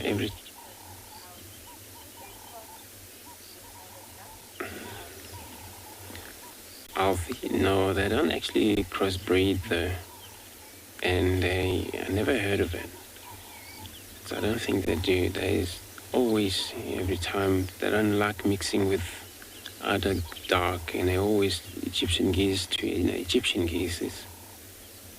Even though they found the male sometimes lost a fight, and another same species will take over the female. Sometimes it's going to be very hard. It's like a human being. You hear what's happening when a female, she's not accepting for that male. She will also go out, look for the male that she had always, if she's not happy with it. So it's kind of similar with human. You can't force too much power in somebody who is not interested in you. Even though you have power, but then it's kind of abused, so it's similar to a bird like this.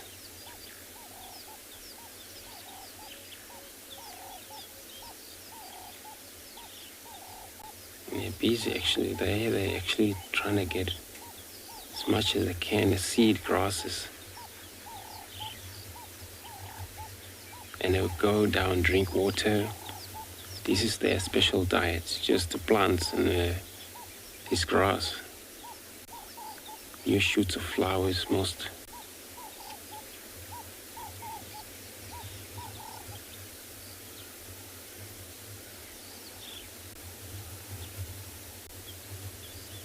And it's so peaceful out here. I'm just hoping if maybe the leopard will surprise us, or lions maybe walk across in front of us.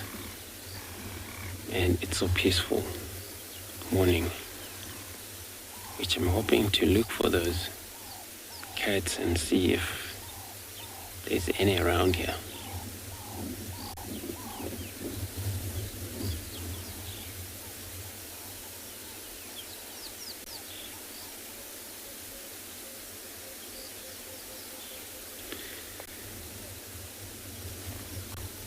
So the male, they make sound, but different to what female do. So female more noisy, like grunting sound and things like that, or honking sound. Where female, it's a hiss, or the male, it's a hissing sound. It looks like an air pump in and out from way distance when you have that, when you hear it.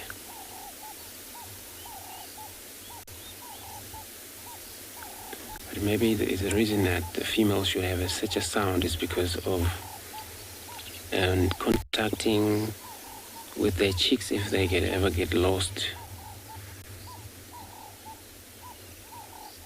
which is uncommon.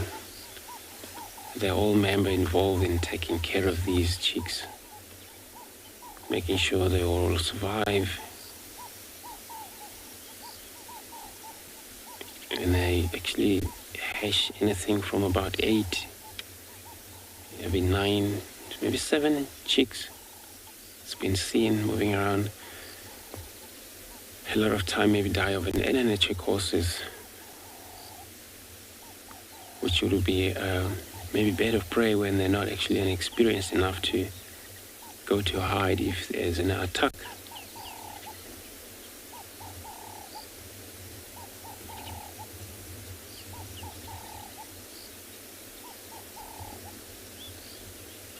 And then for the nest, they prefer the nest for somebody made.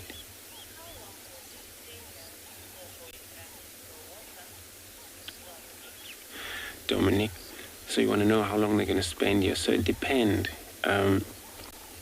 What I sometimes you found out is that the nearest waterhole, maybe it's occupied and it's maybe small, or it's got a lot of these, pair of these birds in there. So every time they arrive, then they get pushed out and they have to return back to the land until they figure out where they're going to find their permanent waterhole. So it could that maybe they don't mind. They'll spend maybe the whole day here. And then if they go to water, maybe a very small waterhole just for a drink and stay in one of the shade over here.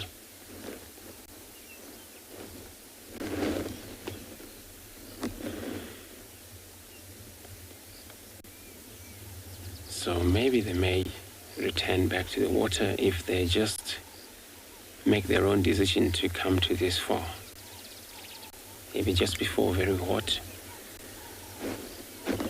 they will actually move into the waterhole for their cool off, and they do their best, searching around, calling out, territorial defensive, to find their own small puddle of water there.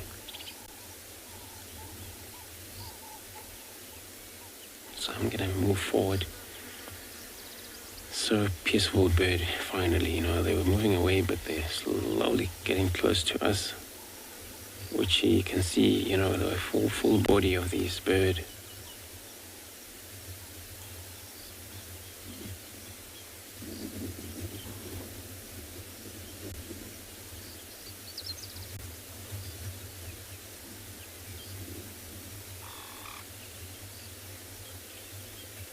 Yeah, the male's hissing now, busy hissing sound. Just a little bit.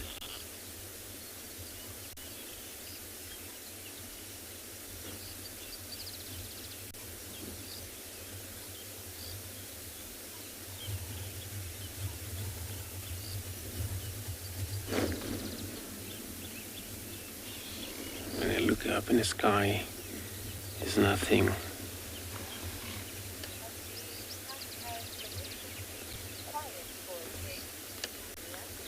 Julia, indeed, very much. So the only time where they are not uncomfortable with any of the present, and this is where you see or can able to tell from the from far distances where reaction will be different, and they're just gonna, fly, circle around, land, again take off, fly, circle around, and land. So this is when they're not actually okay with any of our presence. Maybe there's any disturbance that took place in the area. But there seems to be very nice and quiet now.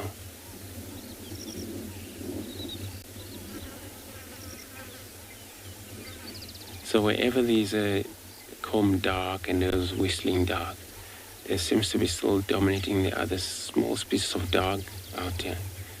And there's also another biggest species of geese where the spare wings geese, where those are slightly rare out here, but they do come in.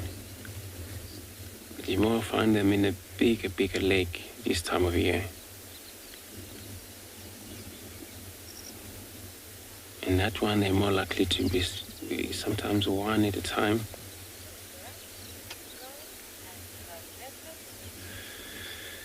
So I'm gonna keep on checking here while I'm sending you over to Lauren with her leopard. We made it. Now, I can't quite tell who we're looking at here. It's a lot of spots. I know that Tandy and her son are both in the area.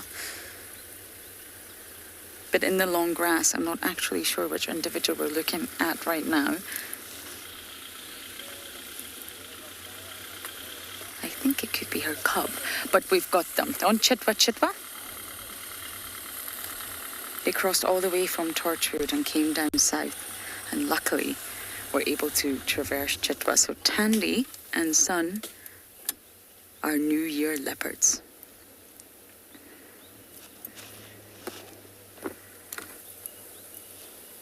It's been a while since I've seen them. They spend a lot of time on Torchwood. Most of their time on Torchwood. That's Tandy. Lee, you're saying awesome, some spots. Yes, absolutely. There's Tandy cat here. You can see from those tattered ears. Her son has perfect ears. Normally you can tell a much older leopard by their sort of condition, their physical condition, and the ears are one thing, a good thing to look at. Can you see the son, Davy? Is he also there? Can't really tell. Yeah, it's very difficult to tell. Do you know, I'm thinking, should we reposition here? Okay, we can try. Let's just try and gently reposition. I'm seeing spots everywhere. This might not work, but let's try. Yes, they're both there. Okay. Can you get them, Dobby? Yes, there is. There are two leopards there, not just Tandy.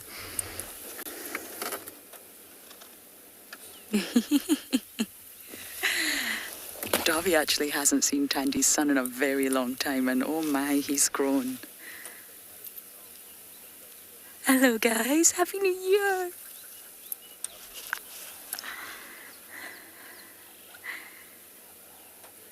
Tandy's done so well with this boy. He was born around March, and he'll stay with her for up to 2 years, give or take. Males stick with their mothers just a little bit longer than females do. So he's got another little while to stick around before thinking about dispersing. But when he comes to 2, most likely he'll disperse. Set up his own territory and meet a whole new gene pool of ladies. If you think about it, Tlalamba, he's related to Tlalamba. That would be his half-sister that we know of, because we don't actually know who his father is, but they're definitely related. Related to Kuchava. If Mulwati's the individual that's fathered all the cubs around right now, then he could even be related to Sabui's daughter. But we don't know that, that's speculating. But my point is, it's important for him to disperse. Seek a new territory, find a vacuum, find an area where he can push in and establish himself. Establish social dominance. Just like a limpet on a rock.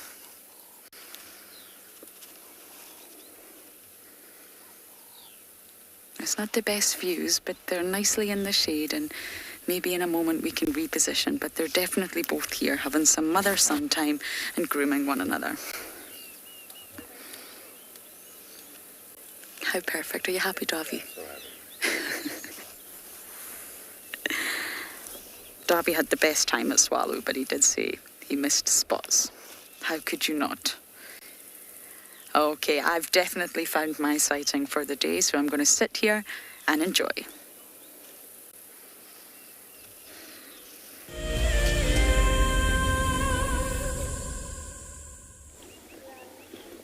Thanks, Lauren. So we also have a harem of impalas again in this position. So, it was actually a leopard track around here that headed west. So we're going to check now the western boundary again. So it could be that Shidula, I believe, is so, because this is where she normally come in and out of this area.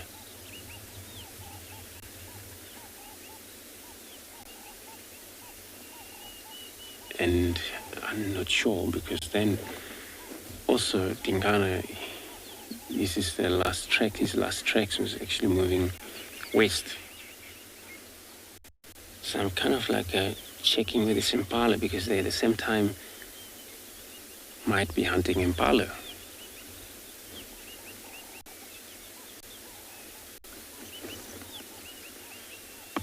But they don't show any stress behavior or anything like that. And they're all just chilled and feeding around.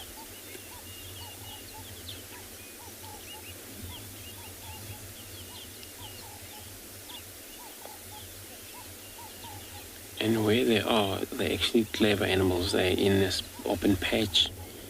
So any movement, they can pick it up and they will be spotted. Already spotted whatever it is trying to get into them.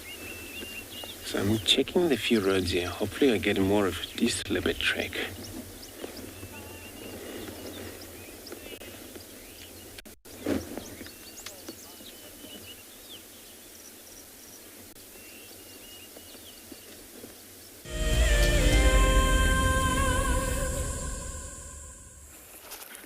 Lots of really precious mother and son time here.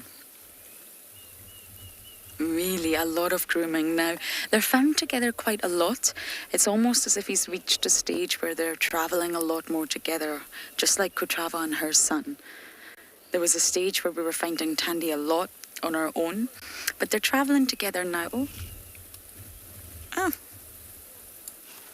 I don't know what she's snarling at. Hello. It's not us. I think it's a bug or an insect or something's annoyed her.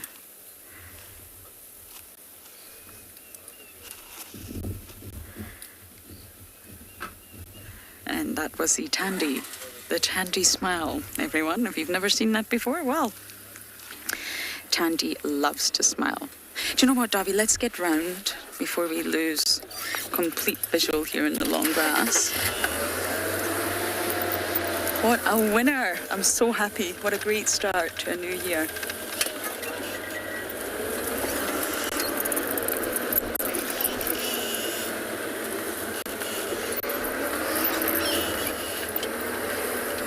I'm just going to drive slowly. I've spent a fair bit of time with this cub, and when he's with mom, he's relaxed, but he does get a little bit overwhelmed sometimes when there's a lot of vehicles.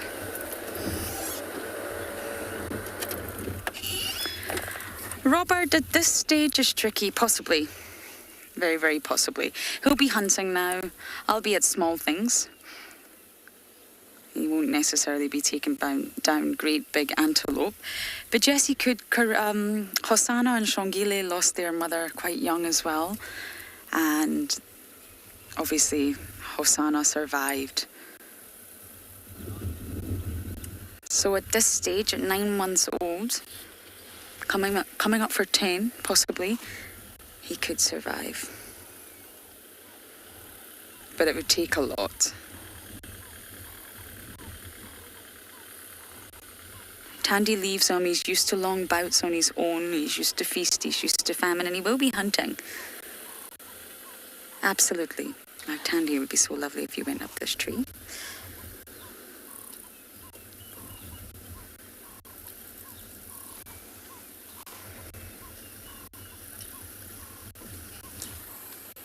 I think that's a no. We're not going to go up the tree.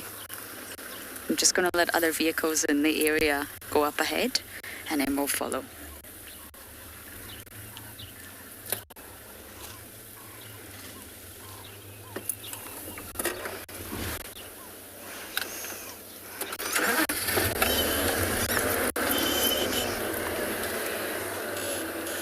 Matt, sorry, just let me try and look at them here. There's a big herd of waterbuck getting very I'm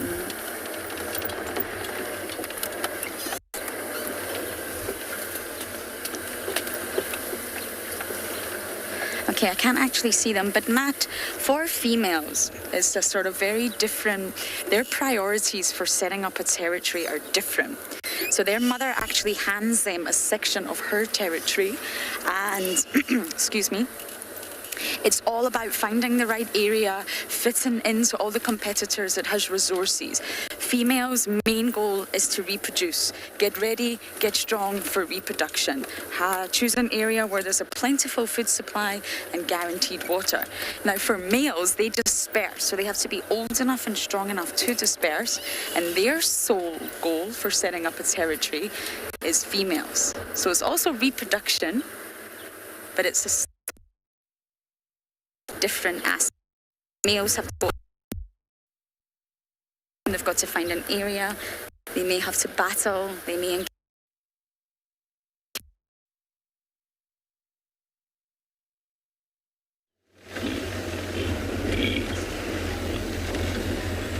Sorry about that, Lauren.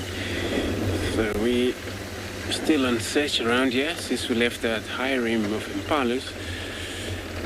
Still taking it easy feeding, and that doesn't show us like they have any problem.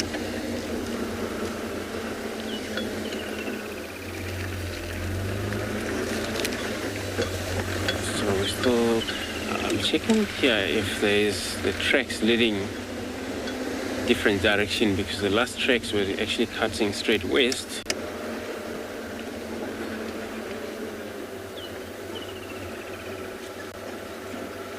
You never know, leopards, they're actually very sneaky. You find maybe she's around, maybe she's taking her own time, looking at a target there, and that's why we waited for enough time.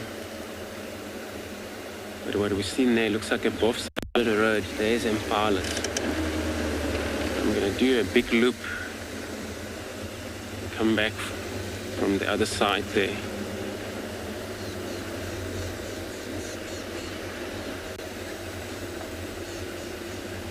It just looks like a one set of tracks, so it's only the female, not more than one.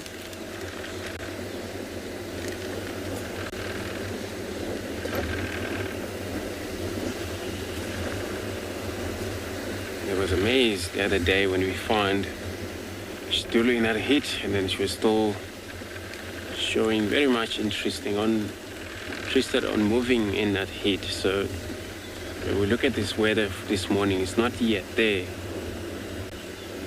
where it's still temperature allows them to get to exercise their strategies, energies, move around about, stay behind the prey species. They attack their own time. Whenever they spot a target, if it's not possible, they have to wait for a long time.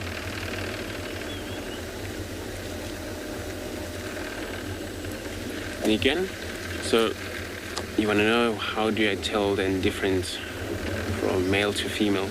So the female tracks a lot smaller compared to a male. Even if it's a young male, once he's anything from 9 to 10 months old, so the size of the paw is already double the full-grown female tracks. So then that's why it's easy to see if it's a male or a female. But same with the lions, where they're big cats. When you track the lioness, you will know it's a lioness only. If it's a mix of a male and a female, you would already know that, because the tracks all look different in size.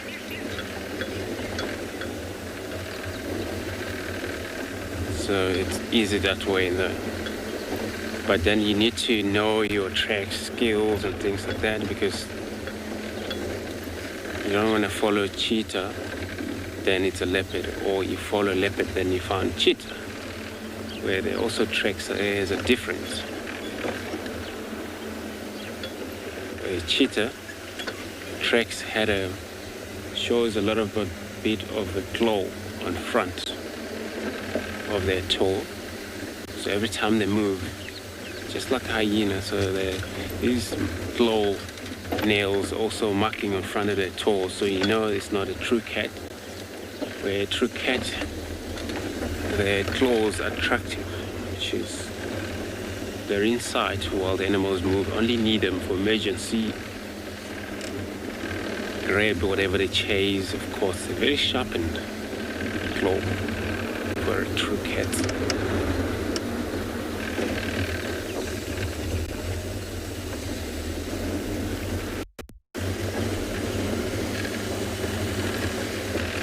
So it looks like impalas all over.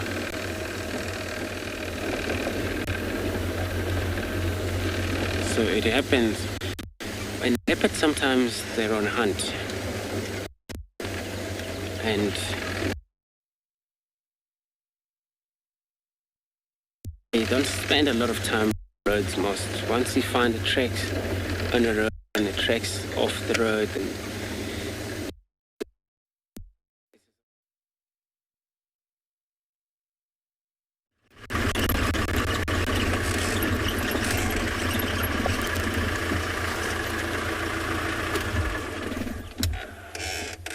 Good morning and welcome back to Tswalu. We're just making our way to another waterhole, see if we can find anything. But in the meanwhile, we've got a beautiful silhouette of a big sable bull that's walking on one of a dune crest.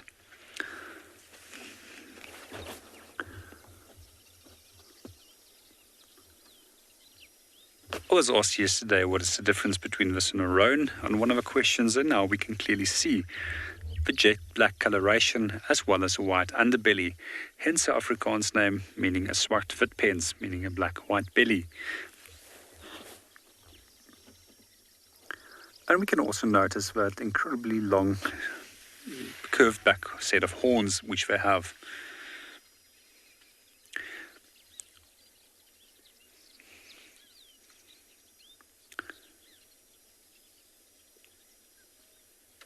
Sable don't normally occur naturally in this environment. However, we've seen in a number of areas they were brought in to try and protect their population and increase their numbers over the last few years. Historically, this was a species which was quite common in the southern parts of Kruger National Park, especially around the areas of Pretoriaskop and modern-day Sabi Sands. I can remember an interesting story that I read about this antelope, that it was so common at one stage that it was often the choice over other antelope species to hunt and to give to his staff as rations in the earlier days. Sadly, today these are only restricted to a number of conservation areas, and a handful of them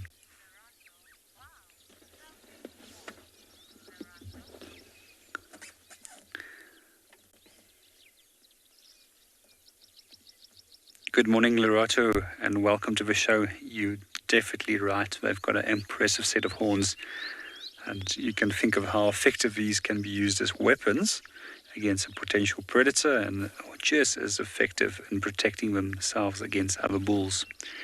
We also see in the last decade or so there was a large number of these animals which were bred specifically for their horns, as there was an increase in market price for buying sable bulls for aesthetical purposes for reserves, simply to say that my sable bull is bigger than yours and mine has got a bigger set of horns than yours.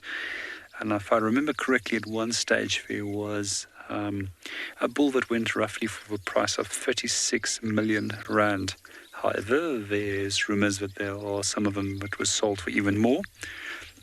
But for some reason, this is no longer a sought after price to have on your property, and we see that the market price for this animal has sort of dropped.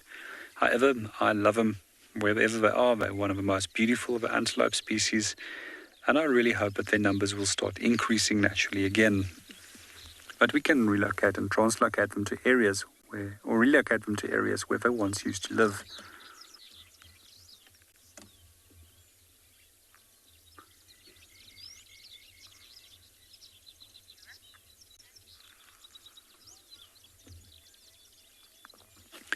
In the meanwhile, we're going to continue, see what's happening in the Griffin Pan, and we're going to hand you over to Andrew, who's busy viewing a group of Dwarf Mongoose.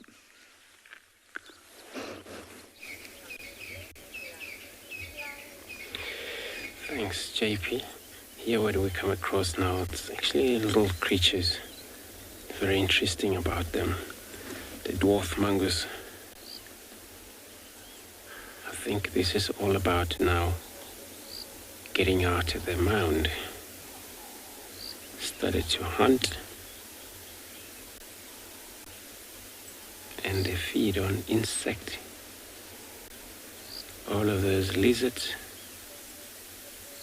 And they're capable of killing snake as well. So they turn to be the smallest carnivore.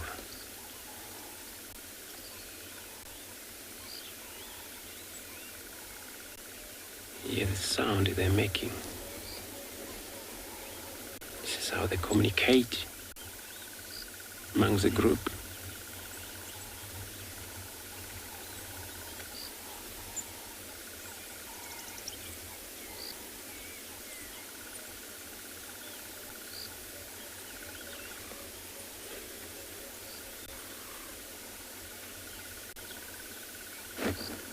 And they're very social.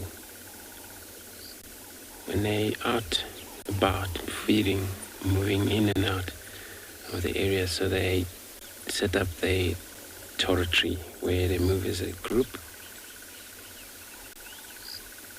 of a number of anything from 15, probably 17 in a group, or could be more than that, depending. But also, there's a system here where there's a pair breed where male and female, so alpha male and alpha female.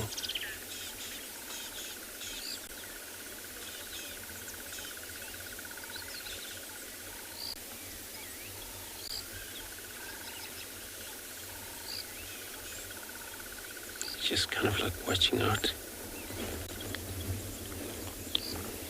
before they move far. So they, during the forage, since they move in group, a lot of the group, they will be in there hiding or foraging through grasses. And maybe one would climb the mound, which is slightly height enough to look out. Because then they have still a lot of problem with the bird of prey, hawks, eagles will prey on them. This is when they're out of this mound.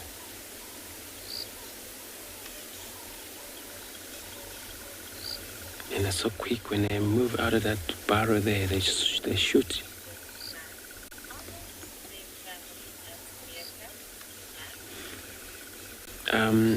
Matt, so you're saying if they're the same family as a meerkat? Oh, I'm not sure, but they are type of, it's called a Mangousidae, which is a kind of like rodent, even closer there. Most, and they are Viveridae. So it could be that they're closer related, though.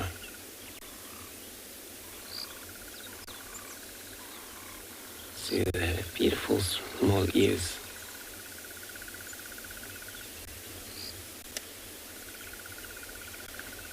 Normally, when the rest of the group, this adult, a pair breed, they have to go out to feed. When they have a young one, there's a system where there's a, helpers here, they stay with their young one. So I'm going to try stay put, and I'm going to be sending you over to Lauren with the leopard.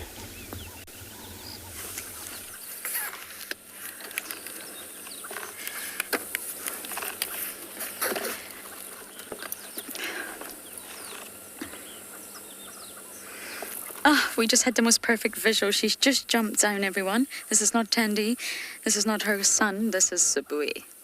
Yes, Tandy went into a drainage and unfortunately we couldn't get...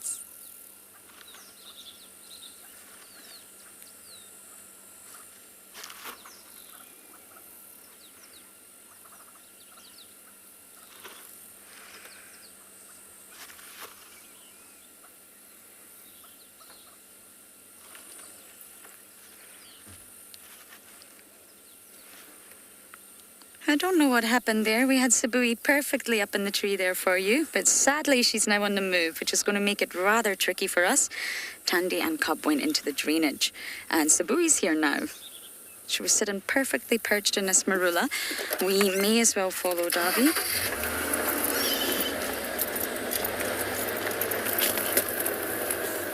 I don't see any signs of our offspring, our son and daughter, but both Tandy's son and Sabui are all on Chitwa.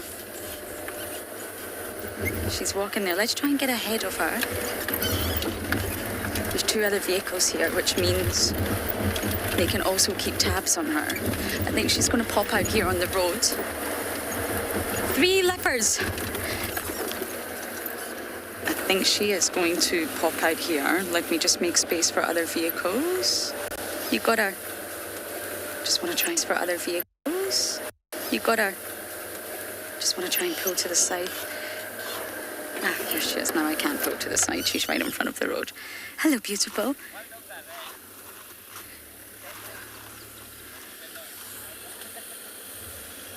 She's remarkably close to Tandy, walking in a different direction, but they're really not far away from one another. 500 meters, what would you say, Dove?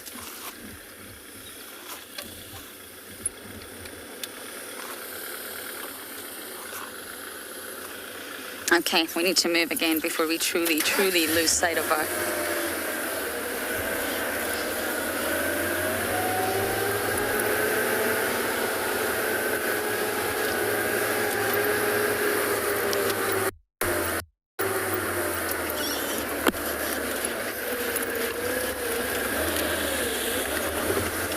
Okay, there we go. Walking right behind the vehicle, but still, we've got a visual. She's heading towards the Gowrie Main in that sort of direction. She's heading north. But it's remarkable how sort of Tandy and Sabui regularly push their boundaries touch. I think Trishala once had a sighting of them both together. I once had a sighting that wasn't live of them being very aggressive to one another. Tandy and Sabui are both dominant females. They've both got offspring. And their territorial boundaries definitely do meet with one another. They're constantly pushing.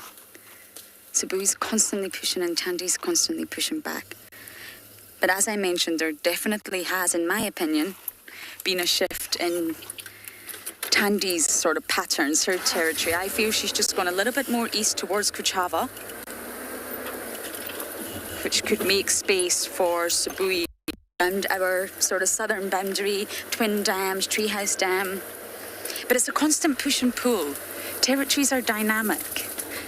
If a leopard was weak and maybe unwell for about a month, you'll find that the whole entire area shifts. I'm about to drive Darby into a tree.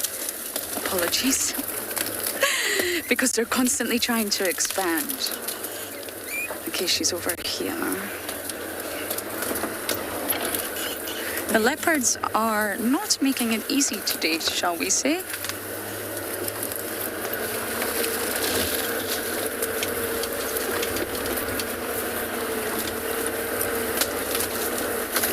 Oh, Mount Lizzie, big log. Okay, Gwen, I think we need a little bit of a moment here to try and relocate her. It's a tricky area. We're not going to get visual of her right now. There's lots of potholes. There's lots of burrows. I almost went down a hole right there. But we're all good. We're all good.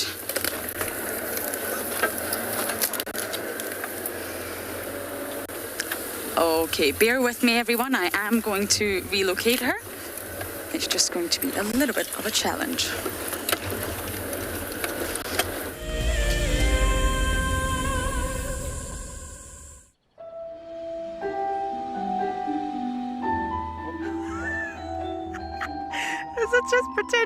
dead.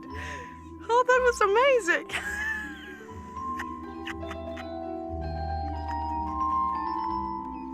I can't.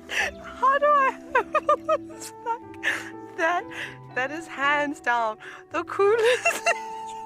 Expect the unexpected here on Wild Earth daily. For the month of January 2021, we are offering a chance to win a unique Wild Earth expedition to the magnificent Tswalu Kalahari. From the ancient Kortai's Koranenberg Mountains to the southern Kalahari's red sand dunes, Tswalu offers what travelers crave most: space and time. The winner will explore this landscape in a vehicle, on foot, or on horseback, with a chance to go behind the scenes with Wild Earth and of course meet the meerkats. The prize includes a 3-night stay for you and a friend at the luxury Motse Lodge, including flights from either Johannesburg or Cape Town. Open to all Wild Earth explorers who have signed up before the end of January 2021. Terms and conditions apply. Why is Demora special? It's one of the only few places that you can find the annual wildebeest migration. I will still go for the lion. The main reason is a sign of royalty, leadership in my tribe, and apart from that, over here, it is feared by all but loved by everyone. Catch up with the guides daily here on Wild Earth.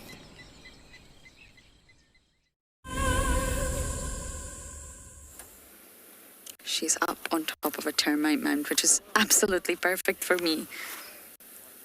We thought we would have an easy drive this morning. We should be so lucky. So Sabui was born in December 2013, so this is her birthday month. No, sorry. Last month was her birthday month. She turned 7. We're in January now, I believe, or so they say.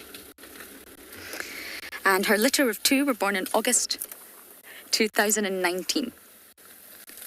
So they're now 1 year and 4 months or so, and it's a male and female, Shasha and Langa. And the father is not confirmed, but is thought to be Mawati, Quarantine, or possibly Tingana. I would guess Mawati, but it's just a guess. But she did have a litter in December 2017. And one cub, was killed by another male leopard. You managed there? Do you want me to go forward?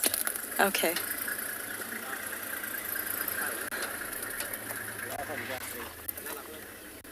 And one cub remains, and that's the female Kopona. Sorry, I'm just navigating through some traffic.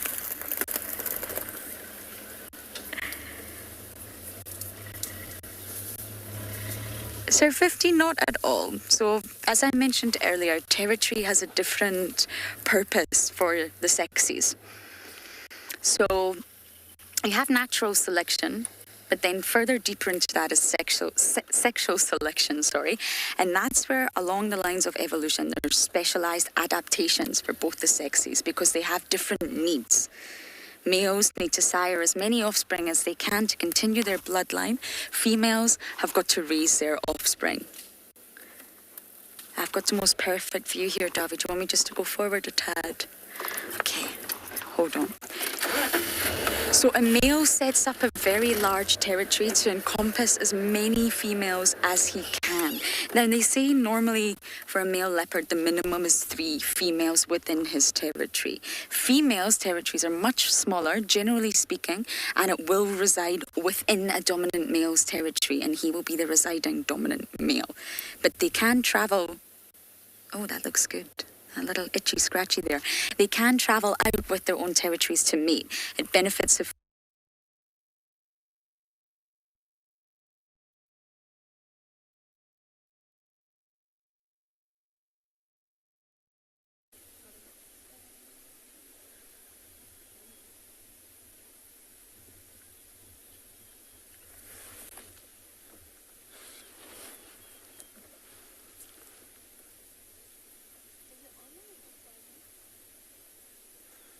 it's online. I think they just chat. I just want to hear if I'm not live.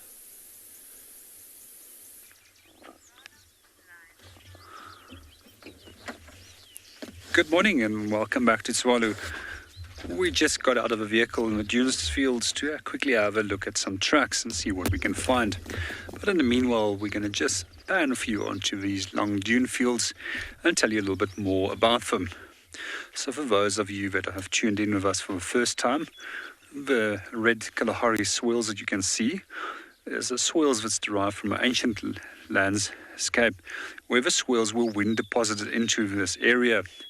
So we find that the sands or red Kalahari sands which you see here extends all the way from southern Africa and the northern Cape region into Namibia, Botswana, and eventually into Angola and Zambia.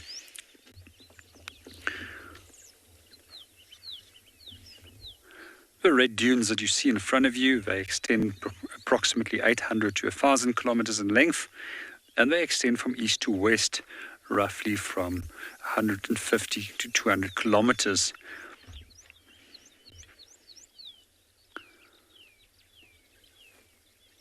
The red coloration is due to iron oxide that oxidized, and we also will quite often see a number of animal species that are only found in this specific soil types. One of them is one that we would like to tell you a little bit later on if we find one of their little mounds of soil that they have excavated, and this is a Demora Mole Rat.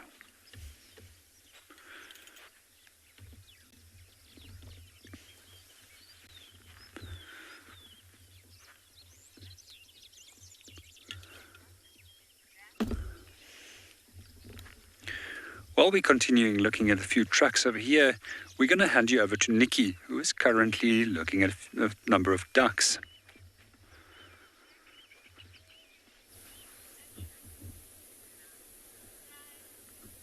I really hope JB is able to get some tracks. So we're back here at Ambion and Gala. And the signal has been off and on this morning. You can imagine being in the African bush, not always the strongest of signals. But have a look here. Some very interesting ducks that we can see. So you'll notice the one especially that's moving from or towards the left of the screen. Basically all of them, you can see it on their bill. You'll see there's this growth. And it's known as a Knobble Duck or comb-bill duck. And this is normally like it swells up like that, especially during the breeding season. And then out of the breeding season, it goes down quite a bit.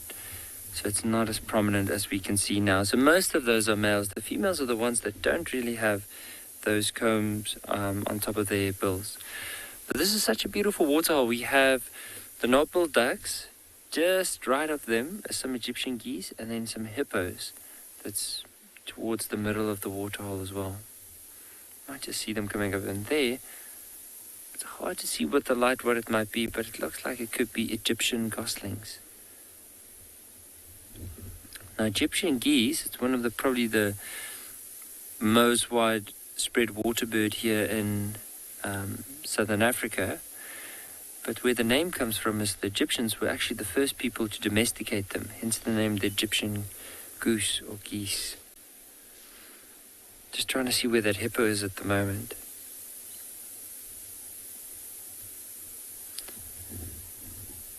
Yeah, they're just moving off to the right now. It's amazing to know that there used to be quite a few hippos in this waterhole, and after the rain, most of the hippos have moved on to some more, to other water holes.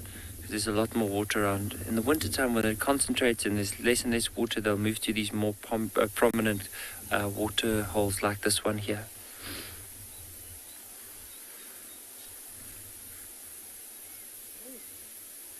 I think slightly left, or yeah, right there.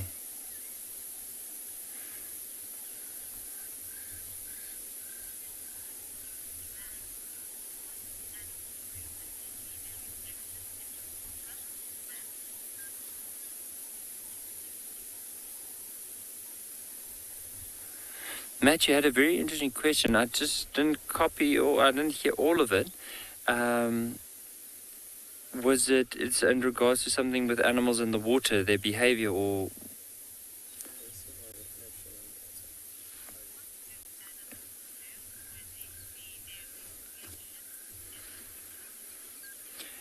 think it all depends on different animals, but I haven't really. I mean, maybe it has been recorded before, but I think from my personal experience, I don't think I've ever seen an animal looking at its reflection in the water and getting a fright or intimidated by it. I just don't think I've ever seen that. I do know that some animals, though, are very wary of when they do go to the water. Something like a wild dog, especially if there's crocodiles, or if they know there might be crocodiles in the area. Like wild dogs are very, very cautious around the waterholes, and sometimes they'll get they can really get a fright quickly. But other than that, I just haven't really seen it. And I would like to know, I mean, if any of our viewers, please drop a comment, send us through some experiences if you've heard about animals, especially with water, and going for a drink if they get a fright by looking at their reflection, or if they can see that. I know there's experiments done with mirrors where animals could react to a mirror, but I don't know about reflection in the water.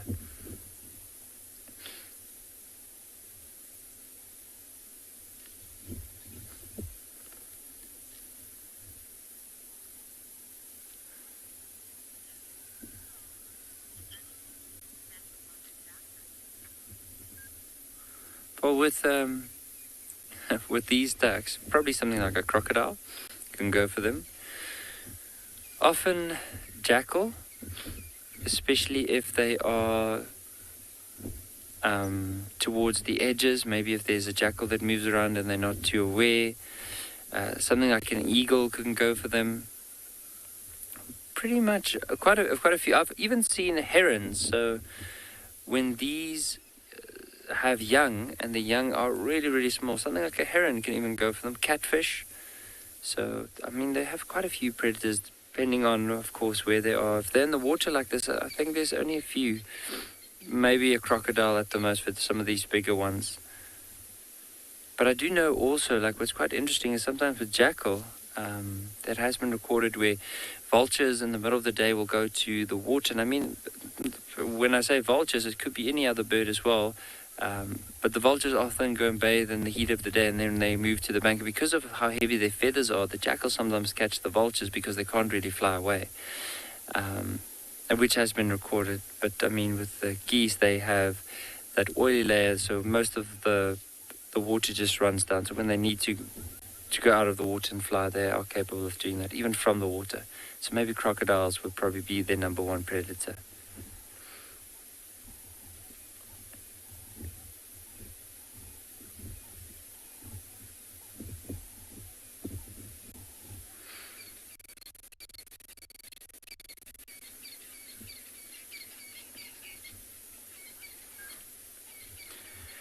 Joseph, that's very, very interesting, but so like normally with ducks, they do lay the eggs either near the edge of the water or maybe even in a nest in the reeds, but with these ones, they actually nest in tree cavities and on top of old hammerkop nests. So hammerkop is it's like this brown bird and the head looks like a hammer, so they build these massive nests, and sometimes the knob-billed ducks will actually go nest on top of that.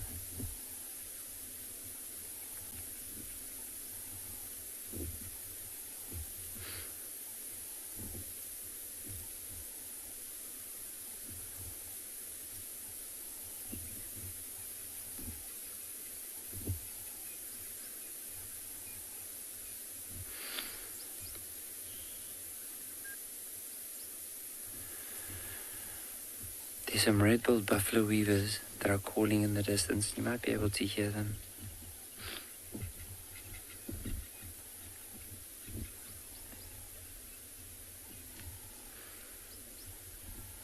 Yeah, I think we're looking at there, but now, but because of the cloud cover, it was bright like maybe 10 minutes ago, and suddenly there's cloud cover, so everything is so dark. We're struggling to see the shapes. But these are hippos that have just come out of the water now, and it might be. With the hippos here, it could be two younger bulls that are in this waterhole. Could be that it could be two females. We're not too sure. They've been under the water most of the time. And they don't look too big. So, I mean, you do get females that are bigger than this as well as bulls. But often with hippos in particular, they move to the water to rest up in the heat of the day, and when it cools down this evening, they'll move out of the water and start feeding. In some areas like Botswana, you'll get in some areas of the Kruger National Park, is where these hippos in the middle of the day will go out feeding on the tall grass, and eventually from there on move back into the water, or even go and sunbathe, like move onto a bank and just lie down in the sun for a little while before they head back into the water. And if they disappear like this, you can't see them. They could stay there for quite a while, up to 6 minutes, and then come up and breathe again and then move on. But I just love this waterhole so much. It's so quiet. There's a herd of impala in the back. Beautiful clouds rolling in.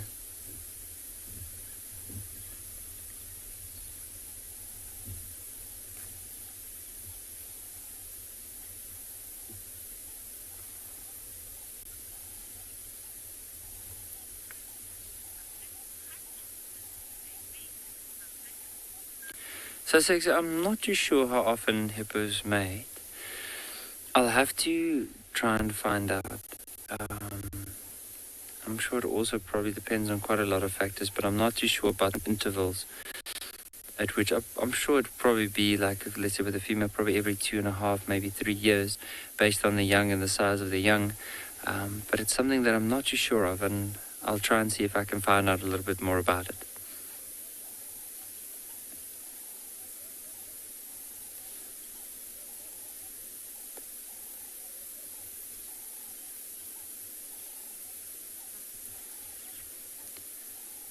I wonder if this one's lying with his head on top of the other one's back.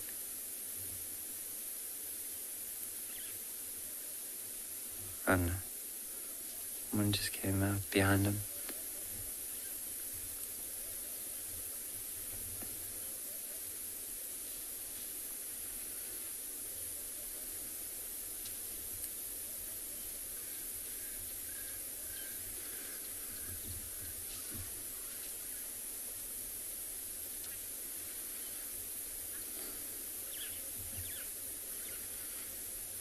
Suffix with hippos, I mean, they're not really, like when you say opportunistic, is the like in regards to, I'm sure probably if they feed out of the water now, I mean, they don't eat any meat or they're just herbivores, so they mainly eat just grass. And so what they will do is in the middle of the night, or during the later part of the day, earlier into the evening, they'll move away from the water. And they'll move as far as 10 kilometers away from the water and feed, and eventually venture off back and get back to water before it starts getting too warm. But I mean, if there's grass around and if there's a lot of competition, of course they'll have that survival instinct where, let's say there's a lot of competition happening around the water and there's not really any food around, you'll find that the hippos would feed in the middle of the day, regardless if it's warm or not, just because of that competition. So in that way, they could be opportunistic, but I mean, they don't really hunt or eat anything other than grass.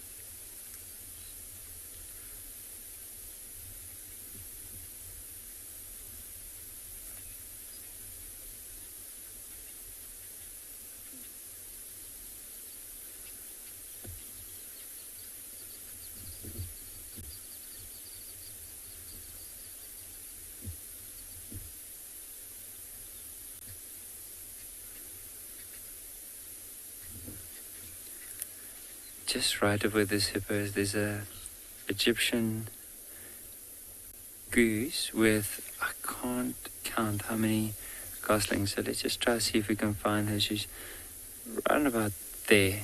Let's all count together, because there are quite a few of them. And I'd love to know from the viewers how many do they count. I'm going to try and see if I can count as well.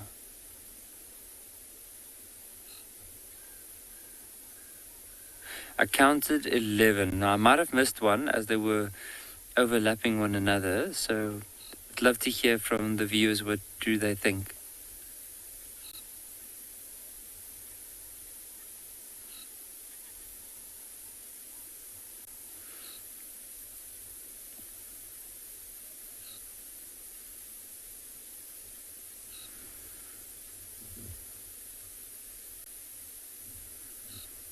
And now I counted 12 goslings altogether.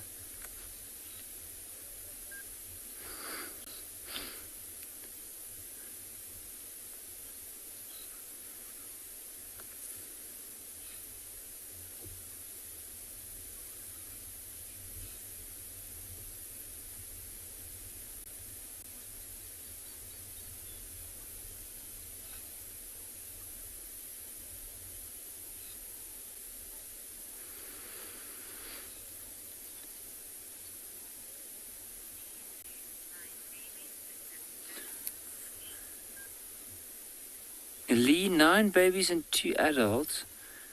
I just see the one adult there. Unless the other adult is now joined up at the back that I can see. But the youngsters, they start counting from the back. 1, 2, 3, 4, 5, 6, 7, 8, 9, 10, 11. Maybe I'm missing another one somewhere.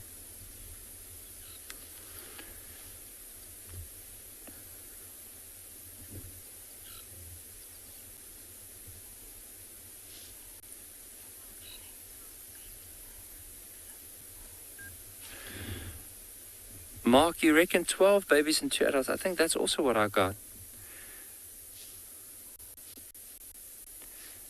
It's just hard to see at the moment because they are quite far off. That's the other thing we have to consider. But I do think there's 12 and then the 2 adults there.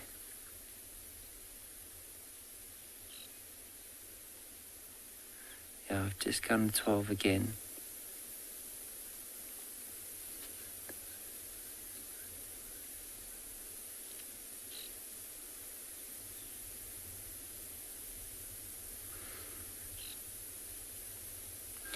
But for now, while we enjoy this waterhole and as it's warming up, let's head across to JP.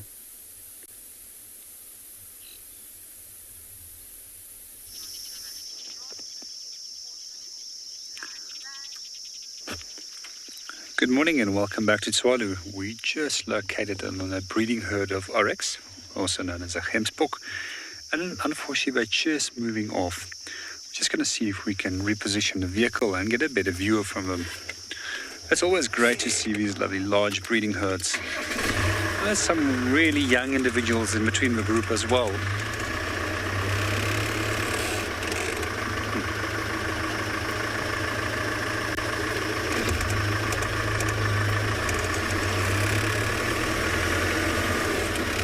It also seems if we've got a dispute between 2 of the members of the group. It's most likely a bull that tried to sneak in here.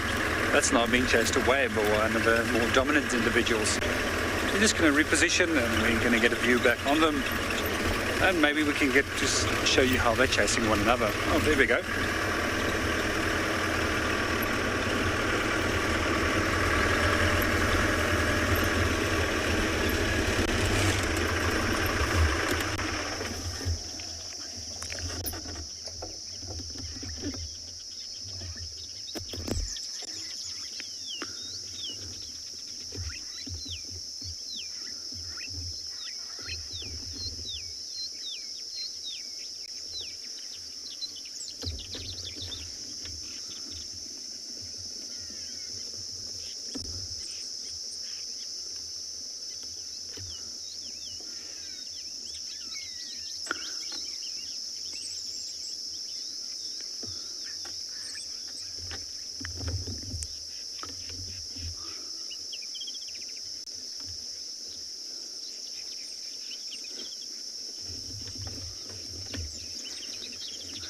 They're still going at it, and it seems that the one in the front is definitely just keeping ahead with them. And they're gone. Well, we're just going to repan back onto the breeding herd and look at what they're getting up to.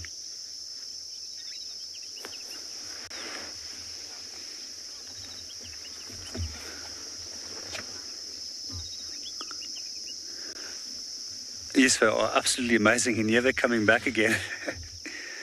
I can't believe how fast they are, and this guy is doing his very best to try and just stay out of reach of those horns from that other male that's trying to get to him.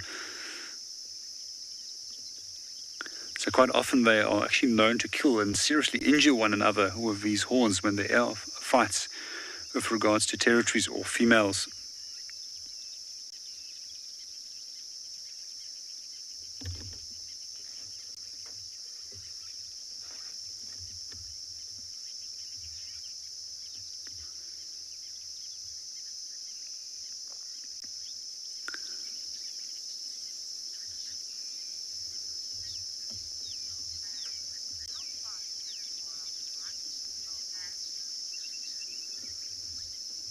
Good morning, Joanne. Unfortunately, I don't have an answer for you to that question, but I will see if I can find out for you and then get back to you at a later show.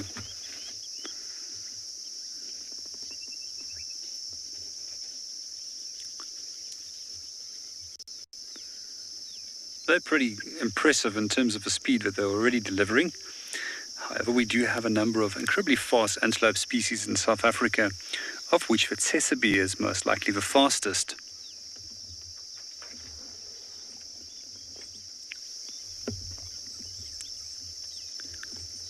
I've also been very impressed to see what speeds Springbok can achieve, especially if they're being chased by a potential predator such as a cheetah,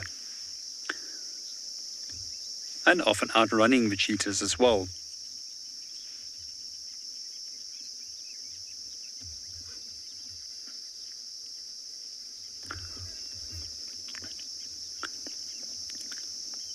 Unlike humans that like to expend energy when in the form of exercising, animals will generally try and conserve as much as possible energy.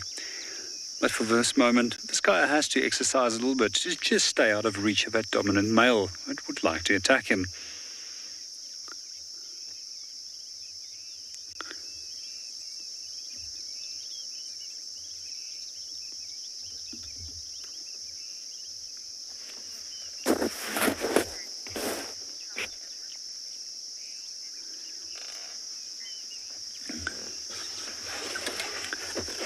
Good morning, Annie, and welcome to the show. Sometimes at a distance with great difficulty. However, there's a few tricks that we have. You can either look at the underbelly and you'll see the penis sheath breaking the outline of the belly, or you look for the udders or the female between the hind legs. Then if we look at the horns, we can look at longer, thinner horns for females, while males generally have shorter horns, which is thicker at the base, compared to those of the female, which is more continuous in terms of the thickness. And then generally males also have slightly wider horns than that the females have. Quite often we also will find that males are generally larger than females. However, there's always an exception to the rule where you sometimes do have a female that's much larger than a male in the group, and then incorrectly you might refer to it as a male. But looking closer and you suddenly discover that it is no scrotum, and you see the udders and start looking at the horn structure.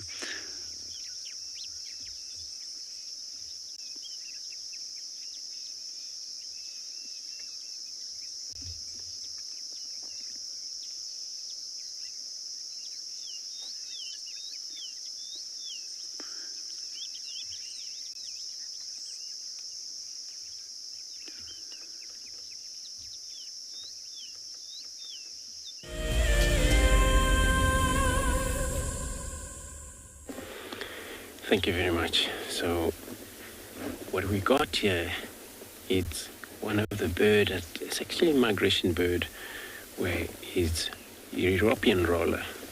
I know a lot of time we see a lilac breasted rollers, plenty of time, but this is actually different to that. Not much, only that they don't have a lilac breast.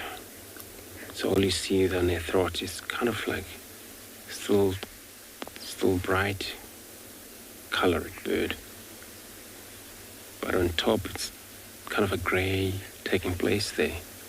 So this doesn't have a main of a color as lilac-breasted roller, where that lilac-breasted roller would have 7 different colors,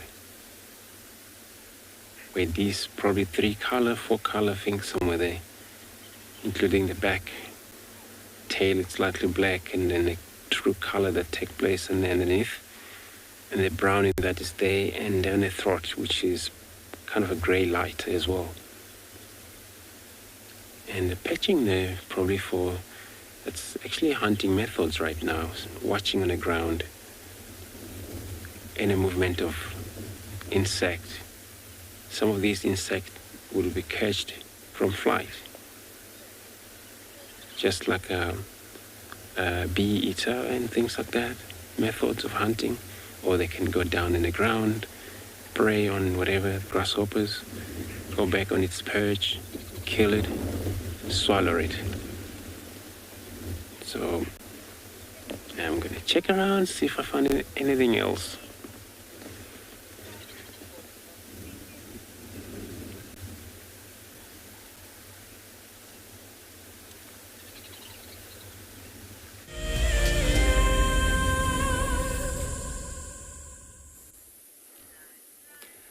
So we found a very beautiful flower as we were making our way towards this open area to go and see if there's any chance of wild dogs this morning. But I'm going to try and keep it as still as possible as BK is going to move the camera a bit closer. But have a look at this beautiful flower. If you notice, like 5 petals around it, and it almost looks like they actually cross over one another like a fan. So this is referred to as the lion's eye. Now, often when you look for especially a flower like this, it's in a really rocky terrain. One area where there's a lot of granite, hard soil. And we were driving past and we saw quite a few of them. So normally this is the time of the year where we find this array of like lion's eyes around some of the cluster of trees. But it is a beautiful flower. For now, let's carry on. So just to show you the habitat where we are in, you'll notice there's a lot of combretum trees here, so those are the ones off to the right. As we go past, we might just point them out, and then also quite a few wattle trees. So the combretum trees are the bush willows sorry, I had to just turn around so the cable didn't hook. But I'll just point it out here to some of our viewers what I mean by combretum. Hopefully I can get one with the fruit. So all these trees are off to the right, actually part of the combretum family. Now combretum means a 4-winged fruit. So this tree has a fruit that has 4 wings on it. Maybe I can get one. Oh, here we go. Actually got one. I'm just going to move back a little bit and stop here. I'm just going to pick this fruit because it's going to be easier to show it from here. So I'll just hold my hand behind it. So that we can see it. But notice the 4 wings that this fruit has. So one of the reasons for that is, imagine now as this fruit, or as this drops to the ground, because of those 4 wings, it actually helps, especially if there's a bit of a wind, to disperse it. And that's one of the ways that this tree can be dispersed in different areas and doesn't just grow underneath the mother plant. But this tree in general makes a really nice tea. So a lot of people will actually boil this as well as the leaves and make like a nice African tea. I tried it before. It's not as nice as everyone says, but if you add honey to it, it's quite nice. As with anything that you add honey to. But what we're going to do now, you can see just in the distance there's a bit of clouds coming in. So we're going to check these open areas. Hopefully there's some signs of wild dogs that might have moved into the reserve. I'm hoping. We haven't seen any in quite a while, and we never know. Maybe today is our day.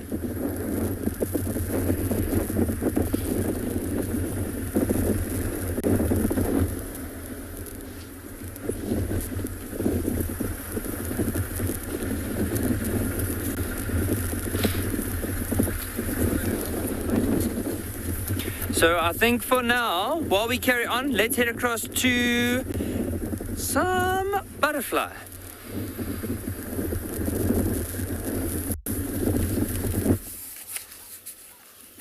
Now we've got some spots for you. Definitely not the same spots that we had earlier, but we have a monarch butterfly. One of the most iconic butterflies out here. And we had to leave Sabui, I'm afraid. I think Juma went through another sort of internet glitch.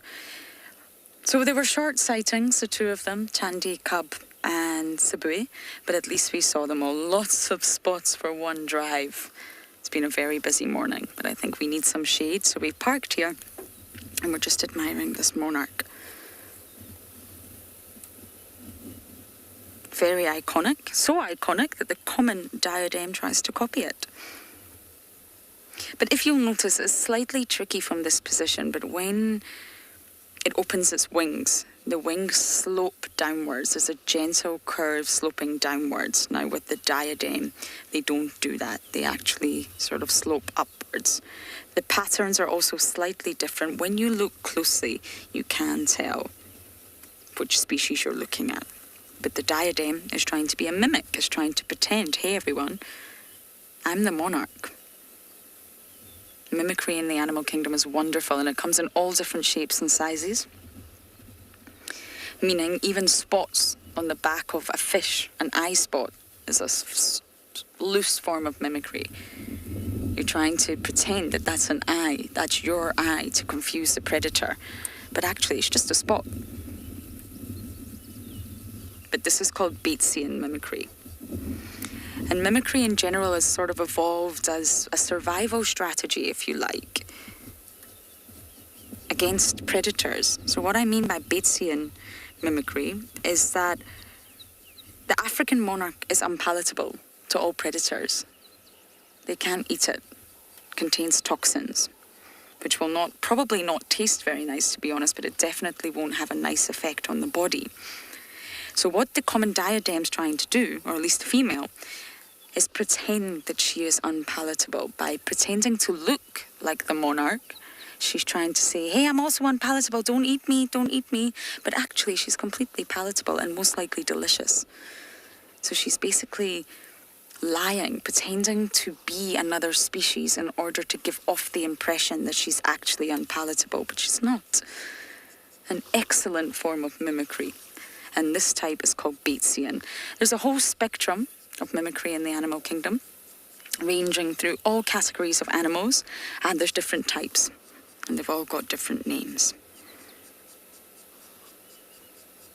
But you can see the body of this monarch. It's very, very spotty. So we've still got spots in some shape. Just slightly different and more legs than we had earlier. Now, an example of another type of mimicry is the Mullerian mimicry.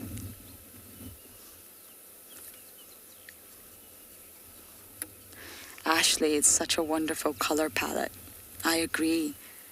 The sort of bright, almost an amber colour in contrast with the black and the white.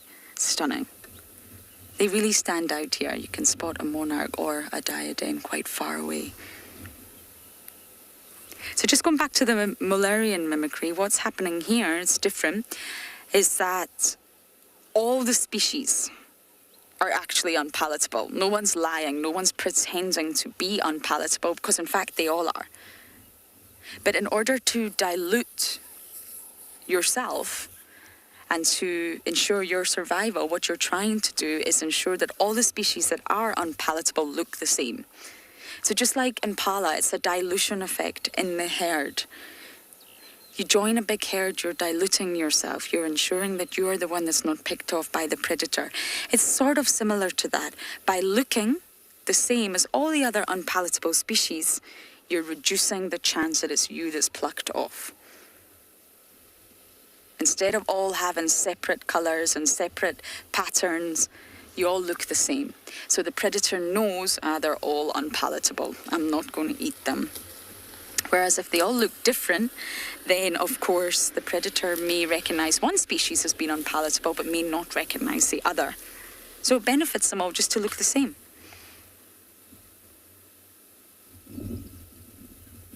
And a really great example is the African monarch right here, and even the white-barred acria. They do look slightly similar, and they're both unpalatable. Also the wanderer and the dusky acria. What a drive with spots. We are going to bumble closer to home, and we're going to send you guys down to JP.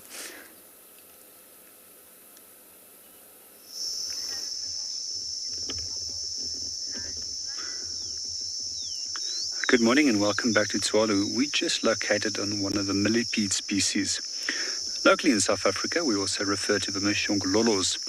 What I find particularly fascinating about this group of joint-legged organisms is that they've been around for almost 450 million years, and they've virtually gone unchanged in their morphology. Some of the ancient forms were up to 2 meters in length. However, some of the longest probably reaches between 20 and 30 centimeters, which is currently alive. As the name millipede implies, it implies that they actually have got 1,000 legs, which is not true, as the record amount of legs that they can have is roughly 710. So one of the things that I do find quite interesting about them as a group of arthropods, and some characteristics that they share with certain marine species such as crabs and crayfish, is that they can actually deposit calcium. And these calcium deposits is there to strengthen the segments between the body. We also quite often find that when they do go under a molting process where they outgrow their shell, they have to go and hide themselves for a period of 2 to 3 weeks to get the shell to regrow. What they also have found in certain studies is that they re-eat the shell to obtain calcium. So in general, if you might wonder why they wander around like this in the middle of day, they do have quite a large number of strategies to protect themselves. One is wriggling like a snake, and the second is rolling themselves up into a protective ball. And if the predator still continues to mess with them, they can release prussic acid and cyanide gases.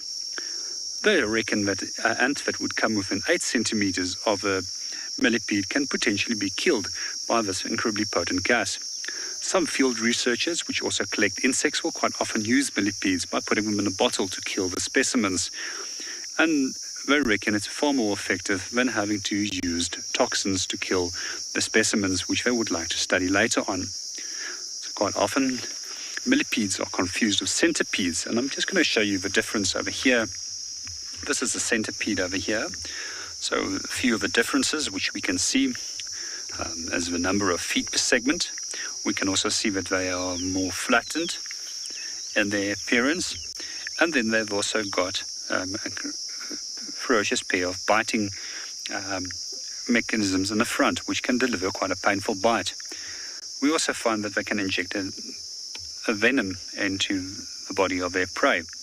I've actually seen quite a few of the centipedes fighting with one of the most dangerous scorpions in South Africa, especially in the Low-Veld region of South Africa.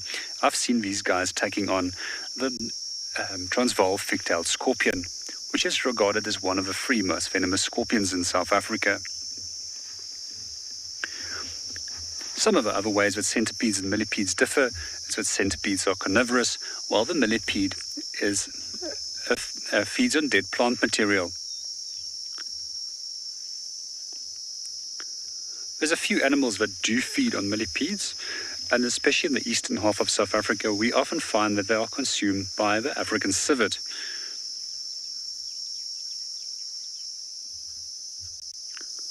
In the meanwhile, we're going to hand you back to Andrew, who's currently viewing a waterbuck.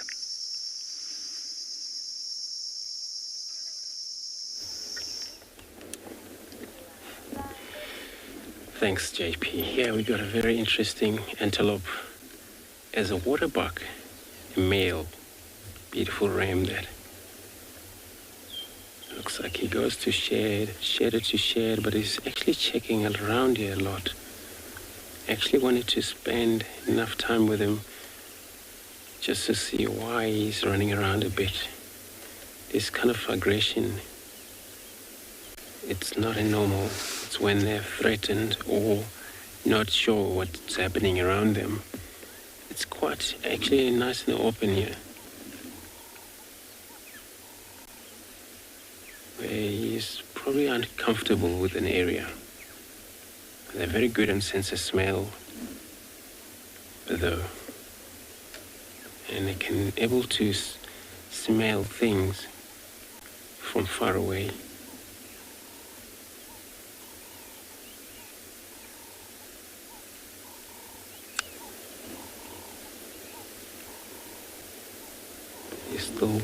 He's still actually trying to move off the area, because the minute they don't trust them, especially those are isolated already on just a lone male or female animal individual, especially the older easy prey, or if it's anything happening here, we're just gonna run off.